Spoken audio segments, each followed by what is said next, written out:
এই রব শব্দের বাংলা অর্থ করা হয় প্রভু, লালনকারী, প্রতিপালনকারী, কিন্তু এই অর্থ যথেষ্ট নয়। কোরআনে কারিমে যে রব বলা হয়েছে তার অর্থ ব্যাপক, অনেক বিশাল এর অর্থ। এ রব কাকে বলে? এই রব শব্দের বাংলা অর্থ করা হয় প্রভু, লালনকারী, প্রতিপালনকারী, কিন্তু এই অর্থ যথেষ্ট নয়। কোরআনে কারিমে যে রব বলা হয়েছে তার অর্থ ব্যাপক, অনেক বিশাল এর অর্থ। এ রব কাকে বলে? আমি রবের সমস্ত ব্যাখ্যা করতে পারবো না, তবে অল্প কথায় এমন ভাবে বলতে চেষ্টা করব যাতে করে আপনাদের বুঝে আসবে ইনশাআল্লাহ। আমরা বলি ইনশাআল্লাহ। এখন আপনারা যদি আমাকে প্রশ্ন করেন যে অত কথা বুঝি না, এক লাইনে এক বাক্যে বুঝাই দেন রব কাকে বলে, তাহলে আমি কথাটা এইভাবে বলবো, যাহার যখন যে জিনিসের যতটুকু প্রয়োজন তাহাকে তখন সেই জিনিস ফরিয়াদ করার আগে যিনি পৌঁছে দেন তার নাম হচ্ছে রব। এ রব হচ্ছে তার মধ্যে রুবুবিয়তের সম্পূর্ণ কোয়ালিটিতে ভর্তি। আল্লাহ পাকের মধ্যে রুবুবিয়তের কোয়ালিটি। রব শুধু সৃষ্টি করেই ছেড়ে দেন না, প্রতিপালন করেন, পূর্ণতায় পৌঁছে দেন। সুবহানাল্লাহ বলতে ইচ্ছে করে না ভাইরা? দেখেন, আল্লাহ রাব্বুল আলামিন এমন রব। বাংলাদেশের কুকুর আর আমেরিকা, ইউরোপের শীত প্রধান দেশের কুকুর একরকম নয়। আমাদের দেশের পশু, ইউরোপ আমেরিকা শীত প্রধান দেশের পশু একরকম নয়। তার কারণ হলো আমাদের দেশে শীত কম, নাতিশীতোষ্ণ অঞ্চলের মধ্যে খানিকটা পড়ে যায়। এখানে পশুদের গায়ে কম পশম থাকলে কোনো অসুবিধা নাই। ভেড়া, ঘোড়া, কুকুর, বন্য প্রাণীকে কেউ তো কম্বল দেয় না, ল্যাব দেয় না, রাজাই দেয় না, খাতা দেয় না, চাদর দেয় না। আল্লাহ রাব্বুল আলামিন তিনি এমন রব, শীত প্রধান দেশের পশুদের গায়ে পশম দিয়া চিরস্থায়ী কম্বল জড়ায় দিয়েছেন। এটা হচ্ছে রব। প্রতিপালনের পদ্ধতি কি সুন্দর করে তিনি প্রতিপালন করছেন, কি সুন্দর করে তিনি পশু পক্ষীগুলিকে তাদের আহার জোগাড় করছেন, প্রতিপালন করছেন। তিনি রব। মানুষকে সৃষ্টি করেছেন, আমাদেরকে সৃষ্টি করেছেন, সব প্রয়োজন মিটাইছেন, সকল প্রয়োজন মিটিয়েছেন, একটা জিনিস বাদ রাখেন না। আমাদের মুখে দাঁতের দরকার ছিল, মায়ের পেট থেকে দাঁত নিয়ে আসিনি। মায়ের পেট থেকে আসার পরে আমাদের খাবারের দরকার ছিল। লক্ষ্য করেন রব কারে বলে, লক্ষ্য করুন। মায়ের পেটের মধ্যে যখন ছিলাম, ওখানে কোনো রোগের জীবাণু ঢুকতে পারে নাই। ফি করারিন মাকিন, একটি সুরক্ষিত জায়গায় আল্লাহ রাব্বুল আলামিন বাচ্চাকে রেখেছেন, যেখানে কোনো সর্দি হবে না, জ্বর হবে না, সর্দি হবে না, ব্রঙ্কাইটিস হবে না, ডায়াবেটিস হবে না, প্রেসার হবে না। মায়ের পেটের মধ্যে বাচ্চাকে এমন জায়গায় আল্লাহ যত্ন করে রেখেছেন। এই বাচ্চা যখন মায়ের পেট থেকে বেরিয়ে এলো, তখন তার পরিবেশ অত্যন্ত খারাপ। এখানে পলিউশন আছে, এখানে কার্বন ডাই অক্সাইড আছে, এখানে বিষাক্ত হাওয়া আছে, এখানে দূষিত আবহাওয়া রয়েছে। প্রতি মুহূর্তে রোগ তাকে হামলা চালাতেছে। এই রোগের থেকে সে বাচ্চা বাঁচবে কি করে? এজন্য রব্বুল আলামিন তিনি এমন রব, মায়ের বুকের মধ্যে যে খাবার তৈরি করলেন বাচ্চার, ওই খাবারের মধ্যে বাচ্চার ওষুধ আল্লাহ পাক বানায়া দিলেন। মায়ের বুকের দুধ শুধু দুধ নয়, এটা ওষুধ। সুবহানাল্লাহ। এটা খাদ্য, এটা ওষুধ, এটা ভিটামিন, এটা ক্যালসিয়াম,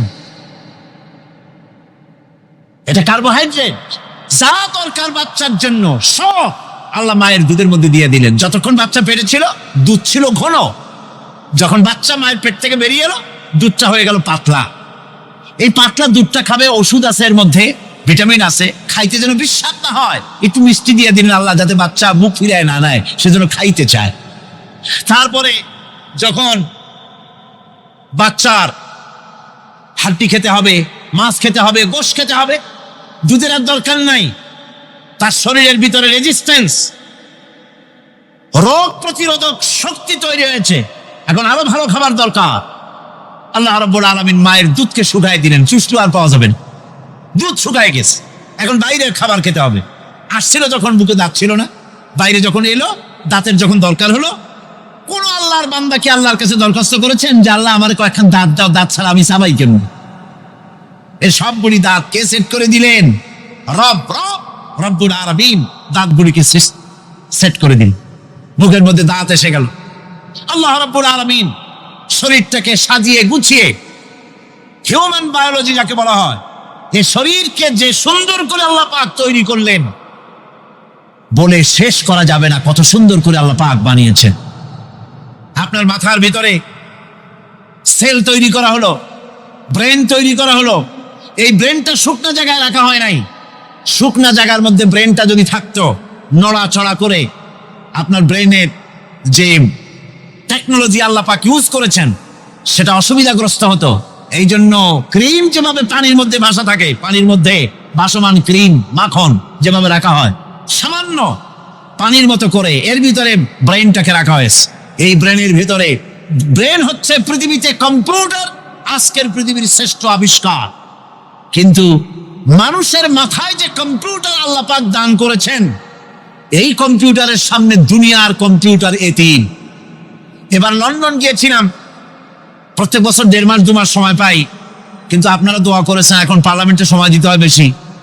বিদেশের সফর কমে গিয়েছে, 10 দিনের জন্য গিয়েছিলাম। ওরা আমাকে একটা ডায়েরি দিল, সেই ডায়েরিটার ভিতরে ডিজিটাল ডায়েরি। এই ডায়েরির মধ্যে তারা বলল যে এরকম, এই যে কাগজটা আপনারা দেখতে পাচ্ছেন, এই রকমের কাগজের 10 লক্ষ পাতা লিখতে যত কাগজ লাগে, এরকমের 10 লক্ষ পাতার লেখা ছোট্ট এই ডায়েরিটার মধ্যে ঢুকাই দেওয়া যায়। 10,000 টেলিফোন নাম্বারের মেমোরিতে তুলে দেওয়া যায়। এটা হচ্ছে লেটেস্ট আবিষ্কার। কিন্তু আল্লাহ পাক মানুষের যে ব্রেনটা তৈরি করলেন, পৃথিবীতে যা আছে এ সব কিছু একটা মানুষের ব্রেনের মধ্যে, সমস্ত তত্ত্ব, সমস্ত ফ্যাক্টস মানুষের মেমোরির ভিতরে ঢুকাবার পরেও আরো লক্ষ লক্ষ জায়গা বাকি থেকে যাবে, শূন্য থেকে যাবে, যা পূরণ হওয়ার নয়। এত বিশাল মেমোরি আল্লাহ পাক তার মানুষের মাথার মধ্যে তৈরি করে দিয়েছেন। সুবহানাল্লাহ বিহামদি। দেখুন অবস্থাটা কি। আল্লাহ তার মানুষকে কিভাবে, রব কাকে বলে, রব কারে বলে, সুবহানাল্লাহ বিহামদি। চোখের সামনে রাস্তা দিয়ে চলতে গিয়ে চোখের সামনে সাপ দেখলেন, চোখ দেখার কাজ করেছে। চোখ কি করেছে? দেখার কাজ করেছে। এখন কি করবেন? চোখ কিন্তু দেখে বসে থাকে নাই, চোখ দেখা মাত্রই ট্রান্সমিট করেছে ব্রেনকে। ব্রেন সাথে সাথে অ্যাকশন নিতে বলেছে হাতকে আর পাওকে। হাতে লাঠি থাকলে পিটাও, লাঠি না থাকলে পাকে বলেছে দৌড় মারো। এই যে সাপ দেখলো, চোখ এটাকে পাঠাই দিল ব্রেনকে, ব্রেন পাঠাই দিল অ্যাকশনে হাতে আর পায়ে। এতে কিন্তু 1 সেকেন্ড সময় লাগে নাই, 1 সেকেন্ডের কয়েক লক্ষ ভাগের 1 ভাগের ভিতরেই মানুষ অ্যাকশনে এসে গিয়েছে। সুবহানাল্লাহ। এর নাম হচ্ছে রব। এর নাম কি? রব। তার অফুরন্ত সৃষ্টি মানুষের হার্ট তৈরি করেছেন, চোখ তৈরি করেছেন। চোখে কিন্তু আমরা নেগেটিভ দেখি, চোখে আমরা কি দেখি? নেগেটিভ দেখি। এই নেগেটিভটা চোখ ক্যাচ করে ব্রেনের ভিতর থেকে পজিটিভ হয়ে কে বের করে দেয়? সুবহানাল্লাহ বিহামদি। কানে অসংখ্য শব্দ শুনি, কিন্তু কোনো শব্দ তো জড়ায় যায় না। অসংখ্য শব্দ আমরা শুনি, যেমন রেডিও ঘুরাচ্ছেন, 9 ব্যান্ড রেডিও অথবা এর থেকেও বেশি ব্যান্ডওয়ালা রেডিও। আপনি যখন ঘুরাচ্ছেন কোনো সেন্টার ধরার জন্য, অনেক সময় 4-5টা সেন্টার জড়ায় যায় না? জড়ায় কিনা? 4-5টা সেন্টার জড়ায় যায়, সর্বনাশ হয়ে যায়, কোনটা থেকে কোনটা শুনবেন। তো এইরকম করে আপনার কানের ভিতরে শব্দগুলি সব জড়াইয়া পাকাইয়া আপনার কানের মধ্যে একটা বিশ্রী আওয়াজ সৃষ্টি করে দিতে পারত। কে? স্তরে স্তরে শব্দগুলিকে শোনার ব্যবস্থা করেছে। আপনার জিহ্বার ভিতরে হাজার রকমের স্বাদ গ্রহণ করার জন্য একটা জিহ্বায় এতগুলি টেস্ট নেওয়ার ক্ষমতা কে তৈরি করে দিলেন? আল্লাহ রাব্বুল আলামিন। সুবহানাল্লাহ বিহামদি। তিনি হচ্ছেন রব, যিনি মানুষের প্রতিপালন সৃষ্টি করেন এবং প্রতিপালন করেন, এমনি ছেড়ে দেন না। এরপরে মানুষের সব প্রয়োজন তিনি মিটিয়েছেন। মানুষের জীবন ধারণের জন্য সব থেকে বড় প্রয়োজন পানি। সবচেয়ে বড় প্রয়োজন কি? পানি। জোরে কোন কি? পানি। জীবনের জন্য পানি এবং আর্দ্রতা, এই দুটি জিনিস অপরিহার্য, এছাড়া জীবন বাঁচবে না। আমরা দেখতে পাই সমুদ্র ভরা পানি মজুদ আছে, লক্ষ্য করেন, সমুদ্র ভরা পানি মজুদ আছে, নদী খাল বিল ভরা পানি মজুদ আছে, কিন্তু এটাই তো যথেষ্ট নয়। রব হচ্ছেন তিনি যিনি এই বিশাল বিশাল পানির মজুদ থেকে বাতাসকে যিনি বলেন, যিনি প্রতিনিয়ত বাষ্পীয় আকারে পানিগুলিকে সমুদ্র থেকে উত্থিত করেন, পানিগুলিকে উত্থিত করেন মহাকাশে। আল্লাহ পাক বলেন, আল্লাহুল্লাযী আরসালার রিয়াহা ফাতুসিরু সাহাবা। বাষ্প হয়ে পানিগুলি আকাশে উত্থিত হয় এবং মহাকাশে যাওয়ার পর এই পানিগুলি, লবণাক্ত পানিগুলি আল্লাহর মেশিনে সেগুলি মিষ্টি হয়ে যায়। জোরে কোন সুবহানাল্লাহ। পানিগুলি মিষ্টি হয়ে গেল, ওই মিষ্টি পানি আল্লাহ রাব্বুল আলামিন নাজিল করে দিলেন। এবার বৃষ্টি কণা কণা হয়ে পড়লো, ফোঁটা ফোঁটা বৃষ্টি। আল্লাহ খুঁজে দেখলেন বৃষ্টির ফোঁটাগুলি পৃথিবীর প্রতিটি কণা তালাশ করে তৃষ্ণার্ত কণাগুলিকে আল্লাহ পাক ভিজায় দিলেন। সেই জন্য তার নাম হলো রব। তিনি হচ্ছেন রব, প্রয়োজন মিটান। পানি সবচেয়ে প্রয়োজন বেশি, সেই পানি আল্লাহ পাক এভাবে সরবরাহ করলেন। জমিনের চারিদিকে নদী নালা রেখেছেন, জমিনকে আর্দ্র করেছেন, জমিনের ভিতরের পানি মিষ্টি করেছেন। টিউবওয়েল মারলে পরে, পাম্প করলে পরে ভিতর থেকে মিঠা পানি আল্লাহ পাক বের করে দেন। সুবহানাল্লাহ। এই মিষ্টি পানির ব্যবস্থা করেছেন। এরপরে তিনি ওই আল্লাহ পাক মিষ্টি পানির ব্যবস্থা করে বৃষ্টির মাধ্যমে পৃথিবীতে ফসল উৎপাদনের ব্যবস্থা করে দিলেন। পাক কোরআনে কারীমের মধ্যে বলেছেন, ওয়াজআলনা মিনাল মাই কুল্লা শাইইন হাই। পানি দ্বারাই আমি সব বস্তুকে সজীব রাখি। বৈশিষ্ট্যের দিক থেকে পানির রয়েছে অনেক গুণ, আশ্চর্য গুণ। পৃথিবীর ৭৫% হচ্ছে পানি। আকাশ থেকে অর্থাৎ চাঁদ থেকে যখন চাঁদে ভ্রমণকারীরা যখন ছবি তুলেছে, তো সেই ছবিতে ব্লু রং এসেছে বেশি, সবুজ এসেছে কম। সবুজ হলো গাছপালা, আর ব্লু হচ্ছে পানি। সমুদ্রের পানির রং হচ্ছে নীল। মানুষের শরীরের ভিতরে ৬০% পানি, গাছের মধ্যে রয়েছে পানি। পানি ছাড়া পৃথিবীর বাঁচার কোনো পথ নাই। আবার দেখেন, প্রচন্ড শীতের কারণে, ঠান্ডার কারণে যেসব এলাকায় তাপমাত্রা হিমাঙ্কের নিচে এসে যায়, সেই সব দেশে সমুদ্রের পানি আর দরিয়ার পানিগুলি বরফ হয়ে যায়। এই বরফ যখন হতে থাকে, তখন পানি তার নিজের তাপকে নিচের দিকে ছুটতে থাকে। উপরের তাপ বরফ হয়ে যায় ঠান্ডা, আর নিচে তাপ বিচ্ছুরিত করে দিয়ে পানির ভিতরে যত জলজ প্রাণী আছে আর উদ্ভিদ আছে, সবগুলিকে বাঁচায় রাখার ব্যবস্থা আল্লাহ রাব্বুল আলামিন এভাবে করে থাকে। এবার আল্লাহ রাব্বুল আলামিন বলছেন, এই পানি ছাড়া মানুষ বাঁচে না, প্রাণী বাঁচে না। পানি এমন এক জিনিস, এমন এক নিয়ামত আমি দান করলাম। আল্লাহ পাক বলেন, কুল আরাআইতুম ইন আসবাহা মাউকুম গাওরান ফামান ইয়াতিকুম বিমাইন মাইন। বলো দেখি, সবে শুকাইয়া যদি যায় এই জমিনের পানি, তাহলে হেথায় তটনির ধারা কে দিবে সবারে আনি। এই পৃথিবীর নদী নালা খাল বিল, জমিনের আভ্যন্তরীণ দিকে পানিগুলি যদি আমি আল্লাহ রাব্বুল আলামিন শুকায় দেই, তাহলে আমি আল্লাহ ছাড়া এমন কে আছে যে নতুন করে আবার পানির আমদানি করে দিতে পারে? আছে কেউ? আজ পানির শূন্যতা আমাদের দেশে দেখা যাচ্ছে। পানি আস্তে আস্তে কমে যাচ্ছে, আস্তে আস্তে পানি শেষ হয়ে যাচ্ছে। কি কারণে শেষ হচ্ছে এবং কি হলে পানি পাওয়া যাবে পরে বলা যাবে ইনশাআল্লাহ। তো জীবন ধারণের জন্য যেমন পানির প্রয়োজন, জীবন ধারণের জন্য তেমন বাতাসেরও প্রয়োজন। পানি ছাড়া তো কিছু সময় চলতে পারে, পানি এবং খাদ্য ছাড়া কিছু সময় চলতে পারে, কিন্তু বাতাস ছাড়া তো এক মুহূর্ত চলে না, ঠিক কিনা? বুঝেন কিনা কথা? বাতাস ছাড়া এক মুহূর্ত চলতে পারে না। অথচ আল্লাহ রাব্বুল আলামিন এই বাতাস দিয়ে গোটা আকাশকে, শূন্য জায়গাগুলি বাতাস দিয়ে ভরে রেখেছেন, যাতে করে কারো বাতাসের কোনো অসুবিধা না হয়, শ্বাস করতে কোনো কষ্ট না হয়।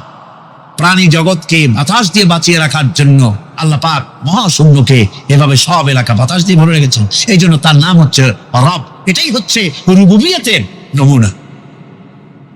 আমার ভাইয়েরা, আল্লাহ রাব্বুল আলামিন পানি দিলেন, বাতাস দিলেন, খাদ্যের ব্যবস্থা করে দিলেন। শস্য শ্যামল এলাকায় আল্লাহ পাক সব জায়গাগুলিতে শস্য শ্যামল হোক অথবা উষর ধূসর মরুভূমি হোক, সারা পৃথিবী জুড়ে আল্লাহ রাব্বুল আলামিন খাবারের দস্তরখান বিছায় রেখেছেন। ওয়ামা মিন দাব্বাতিন ফিল আরদি ইল্লা আলাল্লাহি রিজকুহা। এই পৃথিবীর বুকে এমন কোন বিচরণশীল জীব নাই যেই জীবের রিজকের দায়িত্ব আমি আল্লাহ আমার নিজ হাতে গ্রহণ করি নাই। জোরে বলেন সুবহানাল্লাহ। সব রিজেক আমি ছড়াই রেখেছি বিশ্বজুড়ে সর্বত্র।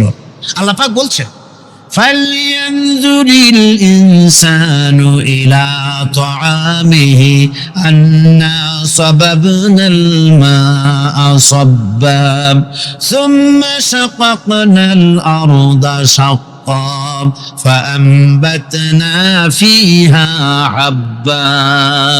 আল্লাহ পাক বলছেন, মানুষের উচিত নিজ খাদ্যাদির দিকে লক্ষ্য করা, নিজের খাদ্যের দিকে লক্ষ্য করা। যেহেতু এই খাদ্য প্রতিদিন তার সামনে আসে, এদিকে তার লক্ষ্য করা উচিত। আমি প্রথমে জমিনের উপরে পানি বর্ষণ করি, পরে জমিনকে দীর্ণ বিদীর্ণ করি, এরপরে জমিনের ভিতরে উর্বরা শক্তি আমি দান করি। কে বলতেছেন এ কথা? আল্লাহ পাক বলছেন। এরপরে আমি নানান জাতের ফসল ফলন তোমাদের জন্য আমি দান করে দেই।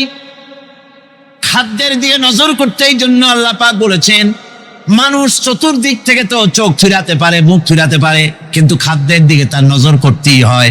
সকালে, দুপুরে, বিকেলে, রাত্রে সব সময় তার সামনে খাবার আছে।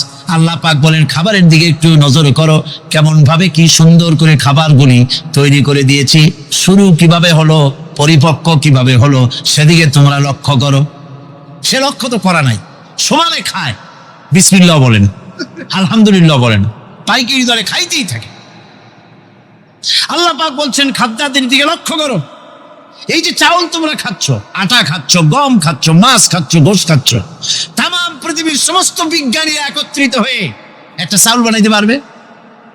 জোরে কোন পারবে? না পারবে। পারবে প্লাস্টিকের চাউল খাবে আর কলেরা হয়ে মরবে।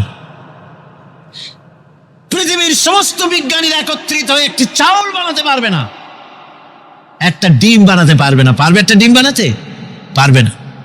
বিজ্ঞানীদের প্রশংসা আমরা করি, হ্যাঁ করি, বিজ্ঞানীরা অনেক কিছু বিশ্বকে উপহার দিয়েছে, কিন্তু মূল রবের কাছে আমরা যাই না, তাকে চিনতেও পারি না, সেখানে যাই না।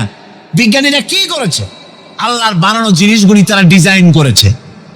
ডিজাইন করতে তো নিষেধ নাই, আর ডিজাইন করাই যায়, সৃষ্টি করতে পারে না। বিজ্ঞানীরা সৃষ্টি করে নাই, ডিজাইন করেছে। কিরকম? আল্লাহ পাক চাউল তৈরি করেছেন। চাউল তৈরি করেছে কে? বলেন না সবাই। এখন আপনারা সেই চাউল দিয়ে পিঠা বানান, পায়েস বানান, সেই চাউল দিয়ে ভাপা পিঠা, আরো কি যেন খায় চট্টগ্রামে রস দিয়ে, ওটা কি কর? ধুই পিঠা নাকি ধোঁয়া পিঠা। সেইভাবে করে আপনি ডিজাইন তৈরি করছেন। আটা দিচ্ছে, আল্লাহ পাক আটা তৈরি করেছেন, গম দিয়েছেন, এই আটা দিয়ে গোলগোল্লা তৈরি হচ্ছে, এর দ্বারা রুটি তৈরি হচ্ছে, এর দ্বারা অসংখ্য রকমের সিমাই টিমাই ইত্যাদি দিয়ে, লাচ্ছা সিমাই, নানান রকমের সিমাই আপনি ডিজাইন করেন, অসুবিধা নাই। আল্লাহর তৈরি করা কাঠ দিয়ে ফার্নিচার তৈরি হচ্ছে, টেবিল হচ্ছে, চেয়ার হচ্ছে, গুষ্টি সুদ্ধা হচ্ছে। আল্লাহর তৈরি করা লোহা দিয়া মাইক হচ্ছে, স্ট্যান্ড গান হচ্ছে, ব্রেন গান হচ্ছে, তারপরে প্লেন হচ্ছে। তাহলে আমি বলতে চাইলাম, বুঝাতে চাইলাম, সমস্ত জিনিস এর স্রষ্টা কে? যারা বলেন কে? বিজ্ঞান শুধু এগুলিকে এক জায়গায় করে অ্যাসেম্বল করেছে, এগুলিকে এক জায়গায় করে এক একটা রূপ দিয়েছে।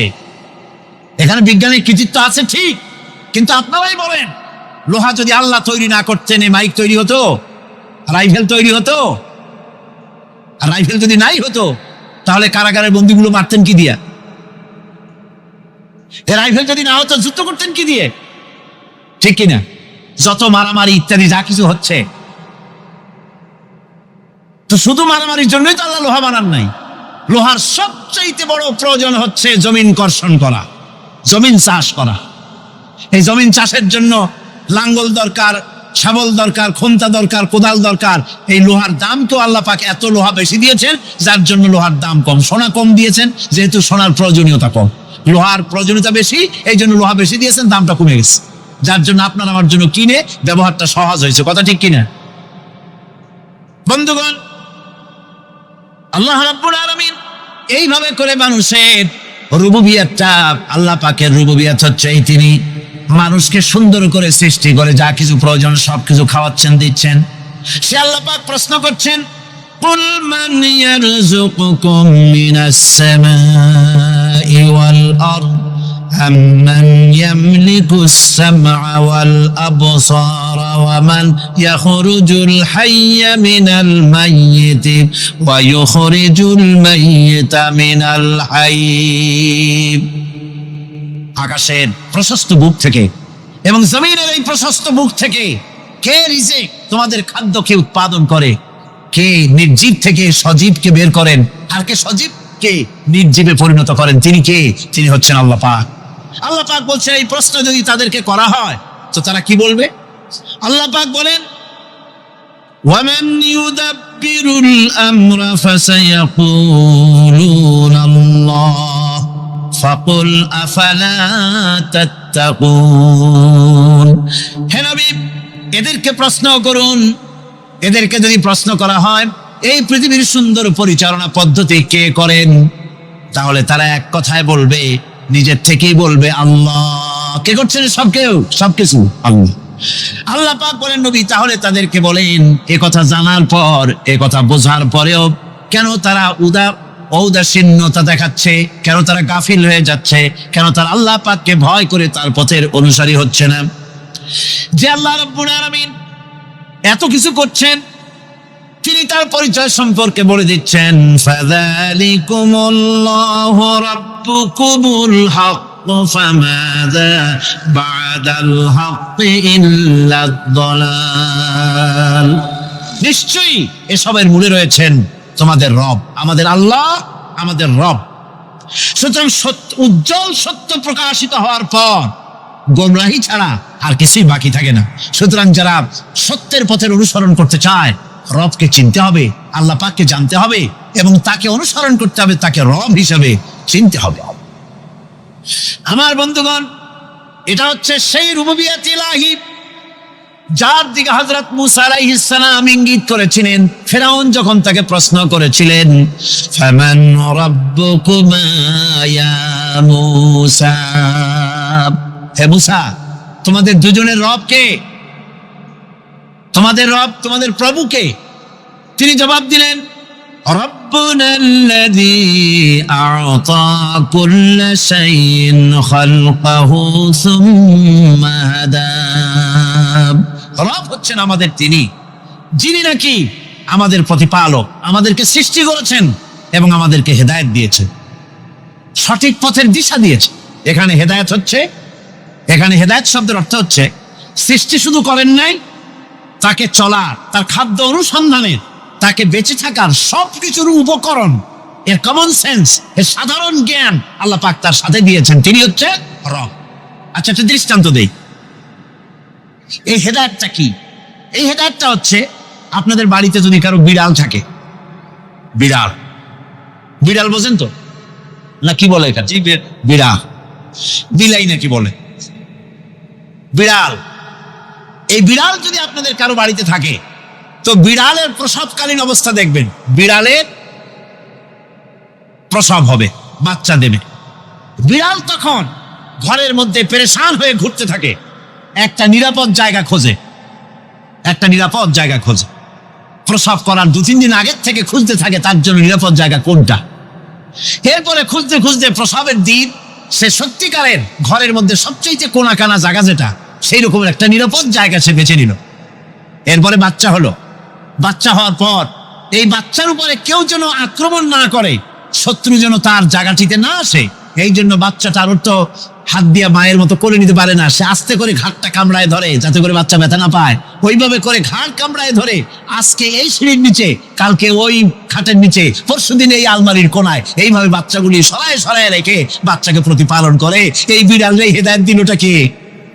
যিনি দিলেন তার নাম রব। এই হচ্ছেন রব্বুল আলামিন। সন্তান প্রতিপালনের ব্যবস্থা শুধু দুনিয়ার মানুষকেই দেন নাই, প্রাণী জগৎকেও দিয়েছেন। সুবহানাল্লাহ। বলেন বলেন, মুরগির বাচ্চা হলো, ডিমের থেকে বাচ্চা বেরোলো, এই বাচ্চাগুলি হয়েছে গতকাল। আজকে বাচ্চাগুলি আদার খাচ্ছে মায়ের সাথে, হঠাৎ করে একটা চিল এলো আর ওর মা একটা সিগন্যাল মারলো, সাথে সাথে বাচ্চাগুলি দৌড়াইয়া এমন পলান দিল, আপনি তো ভালো একাদশীর বাপেও তালাশ করে পাবে না যে মুরগির বাচ্চা পলাই লুকো। এখন ওই বাচ্চাটিকে এই সিগন্যাল সম্পর্কে কে অবহিত করলো যে এইরকম একটা আওয়াজ শুনলে এটা ভীতির আওয়াজ, এটা সাইরেন, এটা বিপদ সংকেত, এটা ডেঞ্জার সিগন্যাল, এটা শুনলে দেখলে তাড়াতাড়ি করে আত্মগোপন করবে। কে শিখাইলো? কে শিখাইলো? আল্লাহ পাক শিখাইছেন। এখন এক শ্রেণীর বুদ্ধিজীবী তারা আবার উল্টা কথা কয়। তারা বলে কি? তারা বলে যে মুরগি বাচ্চা, এই বাচ্চা যে দৌড় মারলো, এখানে আল্লাহ এইসব কিছু নাই, নাউযুবিল্লাহি মিন যালিক। তো এখানে কি আছে? কয় যে এখানে বিষয়টা হলো এই যে এই মুরগি আর মোরগ, ওর বাপ মা, এই দুজনের মধ্যে আছে সিলের ভয়, আছে শিয়ালের ভয়। ওই ভয় ওদের মধ্যে ছিল, এই মা বাপের ক্রসের মাধ্যমে বাচ্চা আসছে, কাজে ওই ভয়, বাপের যদি কোনো রোগ থাকে, মায়ের রোগ থাকে, তো এগুলি তো বাচ্চার মধ্যেও ঢোকে। তো ভয় হোক, সুখ হোক, দুঃখ হোক, এই অনুভূতি স্বাভাবিক প্রক্রিয়ার মাধ্যমে বাচ্চার মধ্যে ঢুকছে, আর সিল দেখে আওয়াজ শুনে সে আত্মগোপন করেছে। এইটা আমি পড়িয়া আমি আমার আলোচনা এক জায়গায় বললাম বুদ্ধিজীবীদের উদ্দেশ্যে, যদি সত্যি তাই হয়, মোরগ আর মুরগি মা বাবার মধ্যেই ভয় আছে বলে বাচ্চার মধ্যেই ভয় ঢুকছে, সেই জন্য সে আত্মগোপন করছে, তাহলে আবার মানুষের ব্যাপারে কথাটা আনি। মানুষেরা সাপেরে ভয় করে না, মহব্বত করে? কথার জবাব দিলে না, যখন তখন মনে হয় আপনারা সাপ বুঝি ভালোবাসেন। সাপ আমরা সকলেই ভয় পাই, মায়ও ভয় পায়, বাবাও ভয় পায়। এই মায়ের গর্ভে সন্তান এসছে, সন্তানের বয়স 2 বছর, 2.5 বছর, ঘরের মধ্যে কেউ ছিল না, ঘরের মধ্যে একটা সাপ আসছে, একটা সুন্দর সাপ, দেখতে সুন্দর, কিন্তু সে সাপে কামড়ালে মানুষ মরে যায়। ওই সাপটা মাথা উঁচু করে ফোঁড়া ধরেছে। এই বাচ্চাটা কি সাপ দেখে দৌড় মারবে, না বাচ্চাটা ওই সাপটাকে ধরার জন্য সে এগিয়ে যাবে? কোনটা করবে? এগিয়ে যাবে। তাহলে মা বাপের ভয়, তাদের মা বাপের রক্তের মধ্যে, শিরার মধ্যে, সব জায়গায় সাপের ভয়, তার মাধ্যমে বাচ্চা এসে ওই বাচ্চার মধ্যে সাপের মহব্বত হইল, কারণ ভয় হইল না কেন বাচ্চা অবস্থায়। সুবহানাল্লাহ। আমার বন্ধুগণ, মুরগির বাচ্চাকে হেফাজত করার জন্য বুদ্ধিমান প্রাণী মানুষ তার কাছে নাই বলে আল্লাহ রব্বুল আলামিন তারে বাচ্চা অবস্থা থেকে বোঝার তৌফিক দিয়েছেন কোনটা ভয়ের আওয়াজ, কোনটা হলো বিপদের আওয়াজ। মানব সন্তানের প্রতিপালন করার জন্য তার মার বাবা আছে বলে ওই রকম করে পশুদের মতো আল্লাহ বানান নাই, তাকে হেফাজত করার জন্য মা বাপ আছে বলে এই দায়িত্ব আল্লাহ পাক মা বাপের উপরে ছেড়ে দিয়েছেন। মা বাপ তাকে হেফাজত করে। রুবুবিয়তের প্রতিপালন, হেদায়েতের এই প্রতিপালন আল্লাহ পাক মানুষকে এভাবে করে তাদেরকে হেদায়েত দিয়েছেন, তার পথের চলার দিশা দিয়েছেন। পিঁপড়ার খাদ্য সংগ্রহের ব্যাপারটা দেখেন, পিঁপড়ার আছে দারুণ ঘ্রাণ শক্তি। কোথায় খাবা? 5 তলায় আপনি মিষ্টি খাচ্ছেন, রসগোল্লা থুয়ে দেন, তারপরে দেখেন কোন জায়গায় দিয়ে পিঁপড়া এসে জন্মের খাওয়া খায়, ঠিক কিনা? দেখেন তার কত তীব্র ঘ্রাণ শক্তি, সেখানে চলে যাচ্ছে। তাকে হেদায়েত দেওয়া হয়েছে, তাকে ঘ্রাণ শক্তি দেওয়া হয়েছে। চিল, শকুন, ঈগল কোথায় থাকে বুঝেন না? মহাশূন্যে 3 থেকে 3.5 মাইল উপরে শকুন, বাজ, ঈগল উঠতে থাকে। খাবে কি? ওখানে তো তার খাবার ছড়ানো নেই। আল্লাহ হচ্ছেন এমন রব, আমাদের স্রষ্টা হচ্ছেন এমন রব, যিনি ওই চিল, বাজ আর শকুন মহাশূন্যে যেগুলি উড়ে বেড়ায়, ওদেরকে আল্লাহ পাক এমন তীব্র দৃষ্টি শক্তি দান করেছেন, 3 মাইল উপর থেকেও ছাগল মুরগি মরা দেখলে ওখান থেকে সে ঝাঁপায় পড়ে তা খেতে পারবে। তাকে দেওয়া হচ্ছে দৃষ্টিশক্তি। এরকম করে যার যা প্রয়োজন, সমস্ত প্রয়োজনগুলি আল্লাহ মিটাচ্ছেন। এরই নাম হচ্ছে রুবুবিয়াতে ইলাহি, এটাই হচ্ছে আল্লাহ পাক রব, এটা তার অসংখ্য প্রমাণ। সেই জন্য আল্লাহ পাক বলেন আলহামদুলিল্লাহি রাব্বিল আলামিন। পড়েন সবাই, আলহামদুলিল্লাহি রাব্বিল আলামিন। সমস্ত প্রশংসা হচ্ছে আল্লাহ পাকের জন্য। কোন আল্লাহ? প্রথমে তো আল্লাহ বললাম, তারপর বললাম রব, এখন বলা হচ্ছে কোন রব? যিনি আলামিন, রব্বিল আলামিন, যিনি সমস্ত জাহানের রব। তাহলে বোঝা যাচ্ছে রব, জগৎ একটা না। জগৎ, কথা বুঝতেছেন আমার? জগৎ একটা নয়, অসংখ্য জগৎ আছে, বহুমাত্রিক জগতের কথা এখানে আল্লাহ পাক বলছে। আমি এই জন্য বলি যে কোরআন হচ্ছে বিজ্ঞানের উৎস। কোরআন বিজ্ঞানের কি? বিজ্ঞানের আবিষ্কার যত বাড়বে, বিজ্ঞান চিরটা কাল কোরআনের কাছে ভিক্ষার হাত দিয়ে এতিমের মতো দাঁড়ায় থাকবে কিয়ামত পর্যন্ত। আজ পৃথিবীর বিজ্ঞানীরা বলছে জগৎ সম্পর্কে, আমরা মনে করছি পৃথিবীটাকে, আমাদের কাছে জগৎ দুইটা। কয়টা জগৎ? একটা জগৎ হলো এইটা, ইহ জগৎ আর পরজগৎ, এছাড়া আর কিছু জানি না। এই দুইটাই জগৎ আমাদের পিছনে। এখন দেখেন বিজ্ঞানীরা কি বলছে। বিজ্ঞানীরা বলছেন সৌরজগতে শুধু আমাদের সৌরজগৎটাই শেষ না, অসংখ্য সৌরজগৎ আছে মহাশূন্যে, অসংখ্য সৌরজগৎ। পৃথিবীর প্রতি 4 বিলিয়ন মানুষ যদি এক একটা সৌরজগৎ দখল করে, তাতেও সৌরজগৎ শেষ হবে না। আরো সহস্র সহস্র বিলিয়ন বিলিয়ন সৌরজগৎ আরো ফাঁকা পড়ে থাকবে। এত সৌরজগৎ আল্লাহ সৃষ্টি করেছেন। এই মহাশূন্যে বহুমাত্রিক জগতের কথা আল্লাহ পাক এখানে বলেছেন। এই পৃথিবী একটা জগৎ, এই মাটির তলে আছে আর এক জগৎ, সমুদ্রের ভিতরে আছে পানির তলার আর এক জগৎ। আর মহাশূন্য যে কি তা আপনার মাথায় শূন্য হয়ে যাবে চিন্তা করতে করতে। এই জন্য বিজ্ঞানীরা, বড় বড় বিজ্ঞানী, এরা কিন্তু নাস্তিক হয় না। বর্তমান বিজ্ঞানীরা চিন্তা করে গবেষণা করে খেয়ে হারিয়ে ফেলছে মহাশূন্যকে দেখে। যেখানে আছে গ্যালাক্সি, যেখানে আছে মিল্কি ওয়ে, যেখানে রয়েছে অসংখ্য তারকা, এই পৃথিবীটা মহাশূন্য আল্লাহ যেভাবে তৈরি করেছেন, সেই তুলনায় এই পৃথিবী একটা মার্বেলের চাইতে খুব বেশি একটা বড় কিছু হয় বলে মনে হয় না। পৃথিবী যদি হয় একটা মার্বেলের মতো, তাহলে আমরা যে মানুষ, আমাদের অস্তিত্ব কোথায় চিন্তা করেন। এবার মহাশূন্যে চলেন, মহাশূন্য সে কি বিশাল মহাশূন্য। একটা তারকা থেকে আর একটা তারকায় যদি যেতে হয়, তাহলে সহস্র সহস্র বিলিয়ন বছরের দরকার হবে। কি বছর? এই দুনিয়ার বছর না, আলোকবর্ষ, লাইট ইয়ার। আলো চলে প্রতি সেকেন্ডে কত? 1,86,000 মাইল। এই 1,86,000 মাইলের সেকেন্ড, এর মিনিট, এর ঘন্টা, এর দিন, এর মাস, এর বছর, এই আলোকবর্ষ। সহস্র সহস্র আলোকবর্ষ পার হয়ে যাবে এক তারকা থেকে আর এক তারকায় পৌঁছানো সুকঠিন। এ ধরনের অসংখ্য তারকা আল্লাহ পাক তৈরি করে রেখেছে। সূর্য হচ্ছে পৃথিবীর চাইতে 13 লক্ষ গুণ বড়। এরকম সূর্য বিজ্ঞানীরা এখন বলছে, আগে বলতো 1 কোটি সূর্যের চাইতে বড় তারকা, এখন বলতেছে এই রকমের পৃথিবীর চাইতে 13 লক্ষ বড় যে সূর্য, এরকম 3 কোটি সূর্য খাইয়ে ফেলাইতে পারে। এরকম সহস্র সহস্র তারকা এক একটা গ্যালাক্সির ভিতরে আল্লাহ পাক তৈরি করে গেছেন।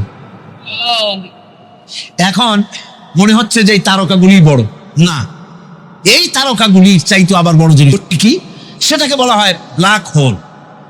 সেটাকে বলা হয় ব্ল্যাক হোল, অন্ধকার কূপ। ব্ল্যাক হোল আবার ম্যান হোল বুঝবেন না, কিন্তু ম্যান হোলের ঢাকনা চুরি হয় যেমন। তবে একটা দৃষ্টান্ত আপনি বুঝতে পারেন, রাস্তায় রাস্তায় যেমন অসংখ্য ম্যান হোল আছে, ওই রকম করে মহাশূন্যে অসংখ্য ব্ল্যাক হোল আছে, একটা দুইটা না, অসংখ্য। এই ব্ল্যাক হোল আবার দেখা যায় না, অদৃশ্য ব্ল্যাক হোল। এই ব্ল্যাক হোলগুলো কি?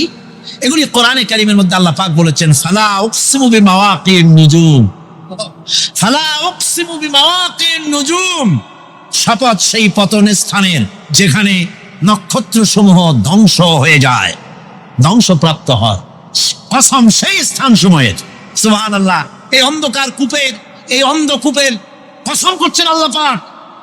সে অন্ধকূপটা কি, সেই ব্ল্যাক হোলটা কি?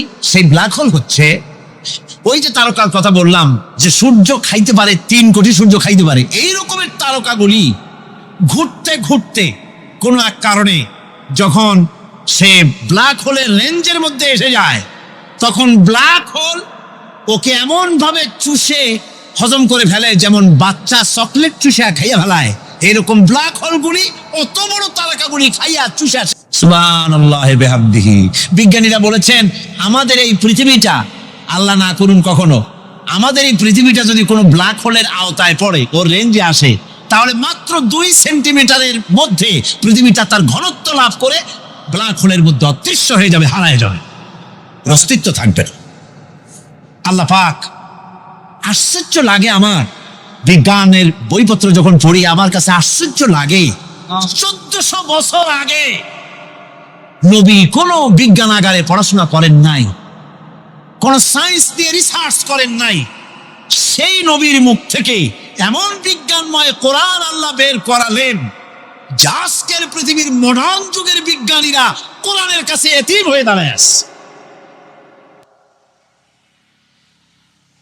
সিরিয়ার দামেস্কে এজিদ ক্ষমতা দখল করলো অগণতান্ত্রিক পদ্ধতিতে, এবং সরকারি মালের কোনো হিসাব নাই, অডিট নাই, স্বৈরাচারী কায়দায় তিনি ক্ষমতা দখল করে মদিনার আহলে বায়াত যারা, মদিনার নেতৃবৃন্দকে তার আনুগত্য করার জন্য বাধ্য করলো। ইমাম হোসাইন যে মায়ের পেটে এসেছেন, যে পিতার পেটে জন্মে এসেছেন, যে নানার কোলে বড় হয়েছেন, তিনি কি এই দৃশ্য চোখে দেখতে পারেন? তিনি বললেন আমি কুফায় যাব। কুফার লোকেরা দাওয়াত দিল, তিনি কুফায় রওনা করবেন, মদিনার লোকেরা হাতে পায়ে ধরলো, কুফায় আপনি যাবেন না। তিনি বললেন আমি কোন ক্রমে এজিদের বশ্যতা স্বীকার করব না, আমি এর বিরোধিতা করবই। মাত্র 72 জন লোক নিয়ে তিনি কুফার দিকে অগ্রসর হলেন। এই 72 জনের মধ্যে 40 জন পুরুষ আর 32 জন নারী আর শিশু। তিনি যখন কারবালা প্রান্তরে পৌঁছে গেছেন, ইবনে জিয়াদ কুফার গভর্নর, তিনি বাধা দিলেন, বললেন আমার দরবারে হোসাইনকে হাজির করো। ইমাম হোসাইন বললেন যে ব্যক্তি আল্লাহর আখিরাতকে অস্বীকার করেছে, রাসূলকে অস্বীকার করেছে, আমি তার সামনে জীবন থাকতে যাব না। রাতারাতি ইয়াজিদ 6000 সৈন্য পাঠিয়ে দিল। ইমাম হোসাইনের সাথে লোক কত? মাত্র 72। 6000 লোক কি যুদ্ধ করা লাগে 72-এর সাথে? শুধু যদি মার্চ করে পায়ের তলায় পিছে 72 জন শেষ হয়ে যাবে। হযরত ইমাম হোসাইন রাতের বেলায় সঙ্গীদের বললেন, ও আমার সাথীরা, ইয়াজিদ আমার শির চায়, আমাকে চায়, আমার সঙ্গে থেকে তোমরা তোমাদের জীবনকে বিপন্ন করো না, তোমরা সবাই ফিরে চলে যাও মদিনায়। সাথীরা বললেন, ইমাম আজকে যদি আপনাকে ছেড়ে জীবনের মায়া নিয়ে মদিনায় ফিরে যাই, আর আপনার যদি শাহাদাত নসিব হয়, তাহলে কিয়ামতের দিন আল্লাহ নবীর সামনে আমরা কি জবাব দেব? আমরা আমাদের জীবন দিয়ে আপনাকে পাহারা দেব। সকালবেলা যুদ্ধ শুরু হয়ে গেল। জোহরের নামাজ আসতে না আসতে 40 জন পুরুষ শাহাদাত বরণ করলেন। এখন একজন পুরুষ বেঁচে আছেন, ইমাম হুসাইন। তাঁবুর ভিতরে স্ত্রী এবং অন্যান্য মহিলাদের কাছ থেকে বিদায় নিতে এসেছেন। তোমাদেরকে আল্লাহর হাওয়ালা করলাম, আমি যুদ্ধে চলে যাচ্ছি। আমার চোখের সামনে আমার নানাজির দান্দার মোবারক শহীদ হওয়া ইসলাম, সাহাবীদের রক্ত দেওয়া, জীবন দেওয়া ইসলাম, খেলাফত মিটে যাবে পৃথিবী থেকে, রাজতন্ত্র প্রতিষ্ঠা হবে, আমার জীবন থাকতে আমি তা হতে দেব না। স্ত্রী এগিয়ে এলেন, বললেন, হুসাইন, জিহাদের ময়দানে থেকে আমি আপনাকে বিরত থাকতে বলবো না, তবে একটি দাবি আছে। এই যে ছোট্ট দুগ্ধপোষ্য শিশু, গত কয়েকদিন হলো ঘরে খাবার নাই, পানি নাই, আমার বুকে দুধও নাই, এই ছোট্ট বাচ্চাটিকে একটু পানির ব্যবস্থা করুন। ইমাম হুসাইন কলিজার টুকরা সন্তানকে দুই হাতে উঁচু করে এজিদি সৈন্যদের সামনে এসেছেন। এজিদি সৈন্যরা, আমার হাতের দিকে তাকাও, এটি রসুলের আওলাদ, আমার কলিজার টুকরা সন্তান। ফোরাতের অফুরন্ত পানি প্রবাহিত হচ্ছে, একটু ফোরাতের কুলটা ছেড়ে দাও, ওর একটু পানি পান করায়। আমার সাথে তোমাদের শত্রুতা থাকতে পারে, এই নিষ্পাপ বাচ্চার সাথে তো কোনো শত্রুতা থাকার কথা নয়। তার এই আবেগপূর্ণ কথা এজিদি সৈন্যদের কলিজা স্পর্শ করলো না। তারা বিষাক্ত তীর নিক্ষেপ করলো। ইমাম হুসাইনের উঁচু করে ধরা বাচ্চার বুকের ভেতর থেকে বিষাক্ত তীর প্রবেশ করে বেরিয়ে গেল অপর প্রান্ত থেকে। রক্ত ফিনকি দিয়ে বেরিয়ে এলো। ইমাম হুসাইন দুই হাতে আসলা ভরে সেই রক্ত চেহারায় মাখতে লাগলেন আর বললেন, কলিজার টুকরা সন্তান, সালেহ আলাইহিস সালামের উটনীর রক্তের চাইতে তোমার রক্ত পবিত্র। হযরত সালেহ আলাইহিস সালামের চাইতে রাসূলুল্লাহর মর্যাদা অনেক বেশি, তুমি তার আওলাদ।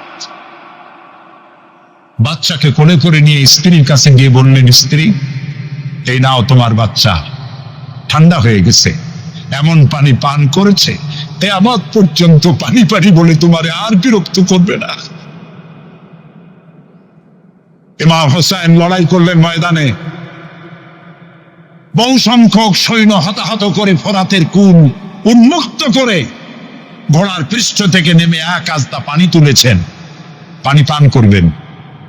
মুখের কাছে যখন আকণ্ঠ তৃষ্ণার্ত পিপাসার্ত হুসাইন মুখের কাছে পানি নিয়েছেন, হঠাৎ ভেসে উঠল মনের পর্দায়, একটু আগে আমার কলিজার টুকরা সন্তান এই পানির অভাবে চলে গেল। 40 জন মানুষ বিদায় হলো, এক ফোঁটা পানি দিতে পারলাম না, এই পানি আমি কেমনে খাই? হাতের থেকে পানি পড়ে গেল। অশ্বের পৃষ্ঠে আরোহণ করলেন, চতুর্দিক থেকে তীর আর তরবারি আসতে লাগলো। ইমাম হুসাইন বললেন, থামো, একটু থামো, তোমরা কাকে তীরবিদ্ধ করছো?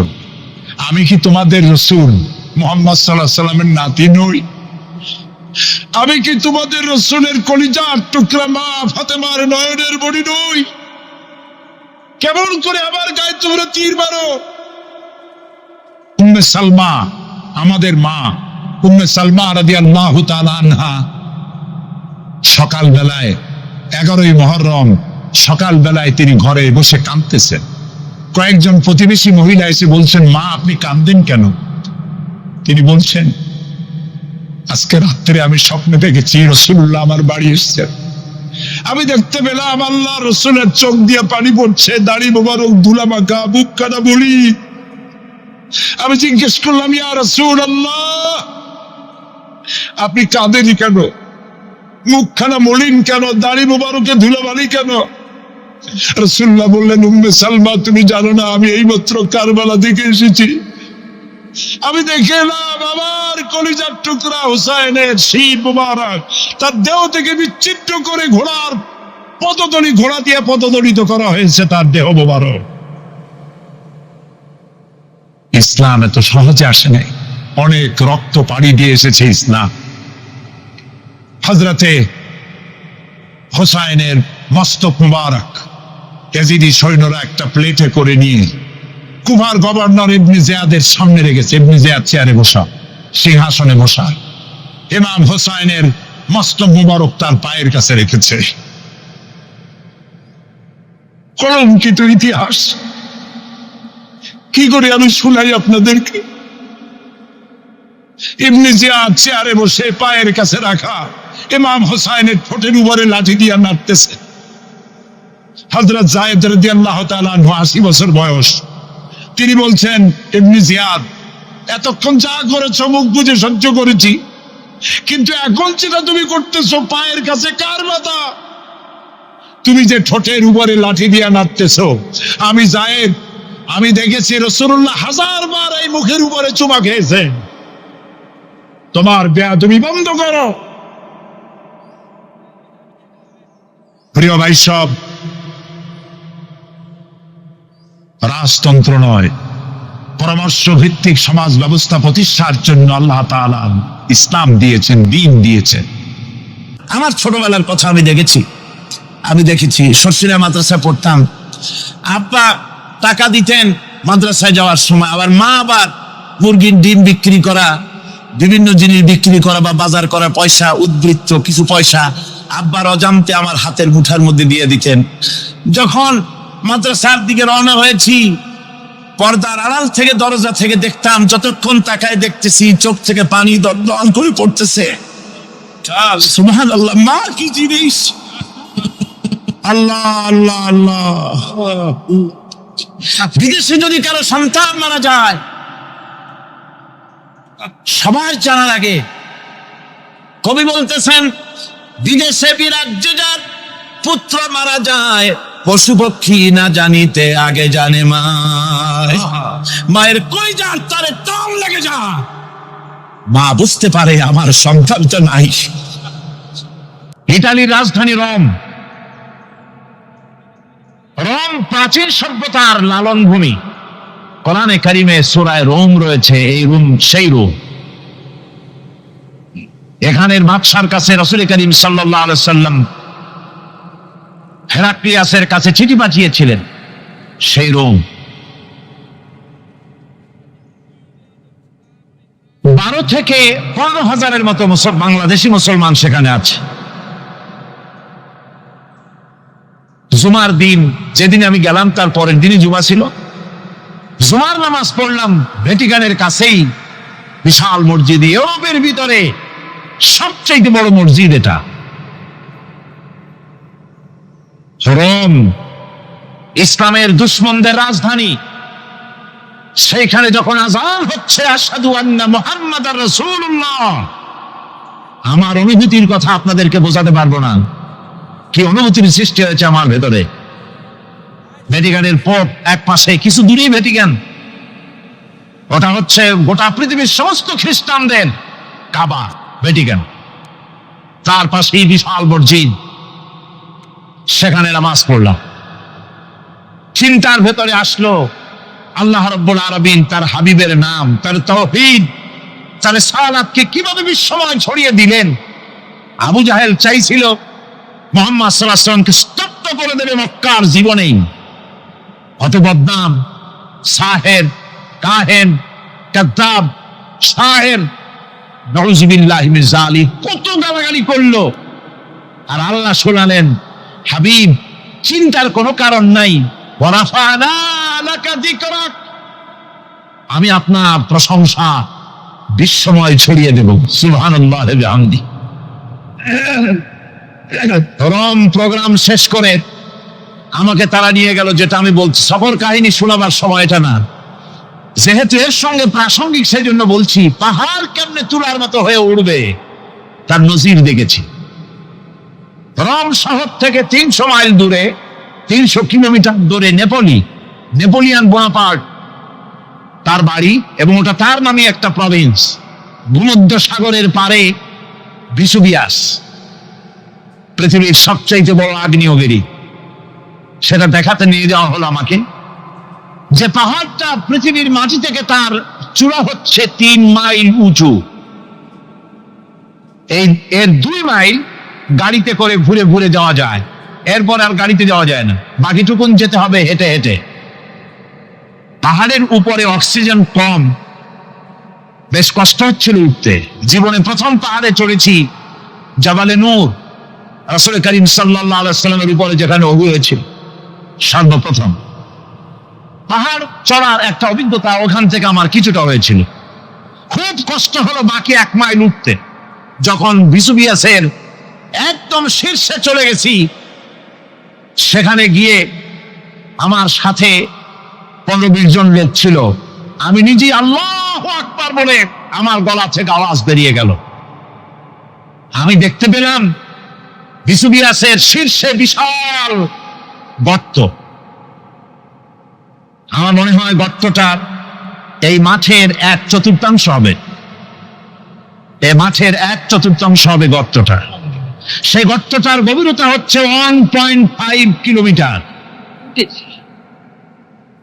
এইখান থেকে পাথরগুলি উত্থিত হয়েছে, আগ্নেয়গিরি পাথর আগুনে গলে লাভা হয়ে এগুলি পাহাড় বেয়ে উপচে পড়েছে, চতুর্দিকে 12 মাইল ছড়িয়ে গিয়েছে। আমার মনে পড়লো ওয়াকুদুহান নাস ওয়াল হিজারা, জাহান্নামের আগুনের ইন্ধন হবে মানুষ আর পাথর। আমি সেখানে সেজদায় পড়ে গিয়া কান্নাম আর বললাম, আল্লাহ জাহান্নামের আগুন হারাম করে দিও আমাদের জন্য। পাথর কিভাবে গললো, গলে পাথরগুলি গলে পুড়ে চতুর্দিকে পড়েছে আর ছিটকেছে, চতুর্দিকে ছিটকে পড়েছে। সেই পাথরগুলি ছিটকে ছিটকে যেগুলি পুড়ে পড়েছে সেগুলিকে দূরে সাদা রঙের বলে মনে হয়, কোনোটা সাদা কোনোটা কালো, মনে হয় যেন তুলার মতো হয়ে পড়ে আছে চতুর্দিকে। 1944 সনে তৃতীয়বারের মতো ভিসুভিয়াস যে অগ্নিগিরি, যে অগ্নি উৎপাত করে, তাতে আশেপাশের 12 মাইল এলাকা এফেক্টেড হয়ে যায়। পাথরগুলি গলে এভাবে বিধ্বস্ত করে দিয়েছে। এখান থেকে এখানে জোহরের নামাজ, আসরের নামাজ আমরা পড়লাম, আল্লাহর কাছে খুব দোয়া করলাম। এখনো ধোঁয়া উঠতেছে, এখনো পাহাড়ের ফাটল দিয়ে ধোঁয়া উঠছে। একজন হাত দিয়ে আমাকে বলল যে খুব গরম লাগে ধোঁয়াগুলি। ওখানকার লোকেরা বলল যে ভেতরে এখনো আগুন আছে, তবে সুপ্ত, যে কোনো মুহূর্তে আবার তা জাগ্রত হতে পারে। আমরা সেখান থেকে নেমে এলাম।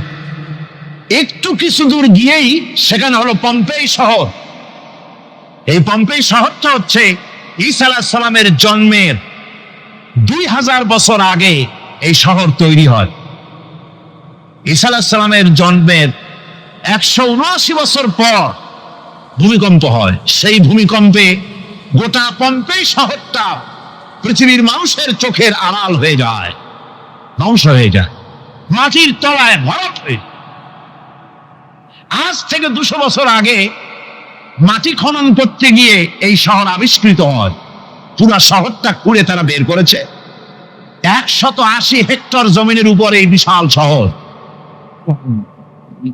ঘুরে ঘুরে দেখলাম, গাড়ি চলে না সেখানে, পায়ে হেঁটে দেখতে হলো। প্রশস্ত রাস্তা। আজ থেকে 4000 বছর আগের মানুষেরা রাস্তা বানাতে জানতো পাথর দিয়ে, এবং রাস্তার দুধারে তাদের ছিল ফুটপাত, পানির ব্যবস্থা, নগরায়নের সব রকমের সুযোগ সুবিধা। তারপরে সেখানে বিচারালয়, এরপরে দোকানপাট, বাজার ঘাট, সবকিছুর ব্যবস্থা রয়েছে।